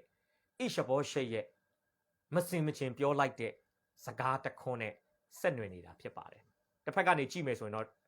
အကောင်းဘက်ကကြည့်မယ်ဆိုရင်ဒါဝိဒ်အတွက်တော့အရန်ကောင်းတာပေါ့ဒီဖျားသခင်ရဲ့အကြံစီတော်တစ်ခုလုံးကိုခြုံငုံပြီးကြည့်မယ်ဆိုရင်တော့ဒါအရာခတ်သိမ်းကိုဖျားသခင်ကထိန်းချုပ်တဲ့အတွက်ကြောင့်ဒီကိစ္စတွေအားဖြင့်ဟလာရှောလူရဲ့နိုင်ငံဒါဝိဒ်လက်အောက်ရောက်အောင်ဖျားသခင်ကလှုပ်လိုက်တာလဲမှန်ပါတယ်ဒါပေမဲ့ဇလန်တစ်ခုလုံးကိုမကြည့်ဘဲနဲ့အာဗနာနဲ့ဣရှဘောရှက်နှစ်ယောက်ကြားမှာရှိတဲ့ဆက်ဆံရေးကဏ္ဍလေးပဲကျွန်တော်ကြည့်မယ်ဆိုရင်သူ့စကားသည်သူ့ပေါ်မှာသစ္စာရှိတဲ့လူတစ်ယောက်ကိုအဝေးကိုကန်ထုတ်လိုက်တဲ့ကဲ့သို့ဖြစ်သွားတယ်။ဒါမြန်မာစကားမှာရှိပါတယ်။အမိုက်ကစားပြတ်တက်မီးလောက်ပြောချင်တဲ့အရာကဘာလဲဆိုရင်လူတွေအမတ်တမဲ့ပြစ်လိုက်တဲ့မိကျစ်ဆန်လေးတွေစိတ်လိတ်တူလေးတွေကအမိုက်ကိုကူးဆက်ပြီးတော့မှနောက်ဆုံးပြတ်တက်ဒီဟူသောအဆောက်အဦကြီးကြီးတွေကိုမီးလောင်ပျက်စီးစေနိုင်တယ်။အလားတူပဲကျွန်တော်မြန်မာစကားပုံမှာဘာရှိသေးလဲဆိုရင်ပြားရည်တစ်စက်ကြောင့်ပြီးပြတ်တယ်ဆိုတဲ့စကားပုံနဲ့မိတ်ဆွေကြားဘူးပါလိမ့်မယ်။ကျွန်တော်ဖတ်ဘူးတဲ့အဖြစ်ဖြစ်မှာတော့တခါတော့ငါတဲ့ဘာယာနသီပြီးမှာပြမတက်မင်းကြီးမင်းပြုတ်တယ်။အဲ့ဒီမင်းမှာပရောဟိတ်လုပ်တဲ့ပုံနာတစ်ယောက်ရှိတယ်။ဒီနေ့မှာဘယင်နဲ့ပုံနာကဘာလုပ်လဲဆိုရင်ပြားရည်စမ်းထားတဲ့ပေါက်ကိုအတူတူစားကြတယ်။ဘယင်နဲ့ပုံနာပေါက်စားနေရင်ပေါက်မှာရှိတဲ့ပြားရည်ကအောက်မှာခင်းထားတဲ့ပိတ်ဖြူပေါ်ကိုပြုတ်ကျသွားတယ်။ အဲ့ခါမှာဘာဖြစ်လဲအဲ့ပြားရည်တစ်စက်ကလေးကိုသူတို့ကလည်းမတုတ်ဘူးနဲ့တူပါတယ်ပိတ်ဖြူမှာကြားတဲ့ပြားရည်ကိုဒီတိုင်းပဲထားတဲ့အခါမှာပြားရည်မှာအချိုဓာတ်ရှိတာ哦အားကြောင့်အဲ့ပြားရည်မှာဘယ်လူရောက်လာလဲဆိုရင်ပြားရည်ကိုရင်ကောင်ကလာပြီးတော့မှစုပ်တယ်ပြားရည်ကိုစုပ်နေတဲ့ရင်ကောင်ကိုတစ်ခါဘာလုပ်လဲဆိုရင်ပင့်ကူကကိုက်တက်ပစ်လိုက်တယ်ပင့်ကူကိုအိမ်မြောင်ကပြန်ကိုက်တယ်အိမ်မြောင်ကိုကြွက်ကကိုက်တယ်ကြွက်ကိုကြောင်ကကိုက်တယ်အဲ့ကြောင်ကိုတစ်ခါခွေးကကိုက်တယ်အဲ့ခါမှာဘာပြဿနာတက်လဲကြောင်ရှင်မင်းသားနဲ့ခွေးရှင်မင်းသားထိုးကြကြိတ်ကြတယ်နောက်ဆုံးတော့ကြောင်ရှင်မင်းသားဘက်ကပြည်သူလူထုနဲ့ခွေးရှင်မင်းသားဘက်ကပြည်သူလူထုတွေပါလာပြီးတော့တိုင်းပြည်ပြတ်သွားတယ်ပြားရည်လေးတစ်ဆက်ကြောက်ပြီးပြတ်တယ်စဉ်းစားကြည့်တေးသေးလေးနော်အမိုက်ကနေပြတ်တက်ကြီးတစ်ခုလုံးမီးလောင်သွားတယ်ပြားရည်လေးတစ်ဆက်နဲ့တိုင်းပြည်ပြတ်သွားတယ်အလားတူပဲနောက်ထပ်ဒီစကပုံတစ်ခုအင်္ဂလိပ်စကပုံတစ်ခုသူတို့ကဘာပြောလဲဆိုရင်သူတို့ပြောတဲ့ဟာတွေကအရန်ကျွန်တော်သဘောကျတယ်သူကဘာပြောဆိုရင်မြင်းခွာမှာတဲ့မြင်းခွာမှာရိုက်ထားတဲ့ပန်တချောင်းဆုံးရှုံးသွားရင်တဲ့မကြခင်မြင်းခွာတစ်ခုလုံးဆုံးရှုံးမှာဖြစ်တယ်တဲ့အဲ့ခေတ်တုန်းကချစ်ခေတ်ဘရင်တွေစစ်တိုက်တဲ့အခါမှာစစ်ရေးသတင်းတွေကိုသွားပို့တဲ့အခါမှာပါတယ်ဆက်သားတွေကမြင်းနဲ့သွားတာကိုမြင်းနဲ့သွားတာခရီးဝေးသွားရတယ်လမ်းလဲကျန်းတဲ့အခါမှာမြင်းတွေရဲ့ခွာကကောင်းဖို့လိုတယ်အဲ့လိုမြင်းစီးနဲ့မြင်းခွာမှာရှိတဲ့တန်တချောင်းပြုတ်သွားတယ်ဆိုပါစို့အဲ့ဒီမြင်းစီးလာတဲ့ဆက်သားကမြင်းခွာကိုအချိန်မီတန်ပြန်ရိုက်ဖို့လိုတယ်ကိစ္စမရှိပါဘူးမြင်းခွာမှာတခြားတန်3-4ချောင်းကြံသေးတာပဲတစ်ချောင်းလောက်ကိစ္စမရှိဘူးဆက်စီးသွားရင်မြင်းခွာတစ်ချောင်းကနေ2ချောင်းကနေနောက်ဆုံးမြင်းခွာတစ်ခုလုံးကျွတ်သွားမယ်မြင်းမှာခွာမရှိမြင်းကကြာလမ်းမလျှောက်နိုင်တော့ဘူးခြေတောက်နာမယ်ခြေတောက်နာရင်အဲ့စစ်သားကတည်င်းသွားမပို့နိုင်တော့ဘူးအချိန်မီတည်င်းမပို့နိုင်ပါဖြစ်တယ်စစ်ပွဲမှာစစ်ရှုံးမှာဖြစ်တယ်ဒါကြောင့်အင်္ဂလိပ်လူမျိုးတွေကဘာပြောလဲဆိုရင်မြင်းခွာမှာတန်တချောင်းဆုံးရှုံးရင်တဲ့မြင်းခွာကိုဆုံးရှုံးမယ်မြင်းခွာကိုဆုံးရှုံးရင်မြင်းကိုဆုံးရှုံးမယ်မြင်းကိုဆုံးရှုံးရင်မြင်းစည်းသူရဲကိုဆုံးရှုံးမယ်မြင်းစည်းသူရဲကိုဆုံးရှုံးရင်တိုက်ပွဲရှုံးမယ်တိုက်ပွဲဆုံးရှုံးရင်နိုင်ငံတော်ပါဆုံးရှုံးမယ်ဒါကြောင့်တိုင်းပြည်တစ်ပြည်ဆုံးရှုံးသွားတဲ့အခြေခံအကြောင်းတရားကတော့မြင်းခွာမှာရိုက်ထားတဲ့တန်တချောင်းလို့သူတို့ကပြောပါတယ်ဒီနေ့ချက်တော်မိတ်ဆွေပြားရည်တစ်စက်တေးသေးလေးပါအမိုက်တေးသေးလေးပါမြင်းခွာတချောင်းတေးသေးလေးပါဒါပေမဲ့အဲ့တေးသေးလေးတွေကကိစ္စအကြီးကြီးဖြစ်သွားစေနိုင်ပါတယ်ဒါကြောင့်မကြခင်2021ကိုကျွန်တော်ရောက်တော့မယ်အဲ့ခါမှာကျွန်တော်တို့2020မှာကျွန်တော်သစ္စာမရှိခဲ့တဲ့အနှဲငယ်သောအမှုတွေကပါတယ်လေကျွန်တော်တို့ဆုတောင်းခြင်းမှာသစ္စာမရှိခဲ့တာတွေကျမ်းစာဖတ်ခြင်းမှာသစ္စာမရှိခဲ့ကြတာတွေနော်ကျွန်တော်တို့ဧဝံဂေလိဝင်ကားတဲ့နေရာမှာသစ္စာမရှိခဲ့တာတွေမိတ္တာရဖွဲ့တဲ့နေရာမှာသစ္စာမရှိခဲ့တာတွေဒါတွေအားလုံးကိုကျွန်တော်တို့အကောင်းဆုံးအသက်တာကိုပြုပြင်ပြီးတော့မှကျွန်တော်တို့ဟာလာကိစ္စမရှိပါဘူးဆိုကျွန်တော်ရော့တိရော့ရဲအသက်ရှင်ခဲ့တဲ့ဟာလာအနှဲငယ်သောဝိညာဉ်ပိုင်းဆိုင်ရာပြက်ကွက်မှုတွေဟာကြီးမားတဲ့ဝိညာဉ်ပိုင်းဆိုင်ရာပြိုလဲမှုကိုဖြစ်စေနိုင်တယ်ဆိုတာကိုကျွန်တော်သတိချက်ပြီးတော့မှကျွန်တော်တို့ရဲ့ဝိညာဉ်ရေးရာယိုပေါက်တွေဝိညာဉ်ရေးရာဟာလာအားနည်းတဲ့အခန်းကဏ္ဍတွေကိုနှုတ်ကပတ်တော်နဲ့အညီအချိန်မီပြုပြင်ပြီးတော့မှလာမယ့်2021မှာတကယ်ပဲသိငယ်သောအမှုတွေကိုသစ္စာရှိစွာပြုခြင်းအဖြစ်ဖခင်သခင်ကျွန်တော်လက်ထဲမှာအနှင်းလာမဲ့ကြီးသောအမှုတွေကိုဆောင်ရွက်ခွင့်ရတဲ့သူတွေဖြစ်ဖို့ကျွန်တော်တိုက်တွန်းဝင်ငါပေးခြင်းပါတယ်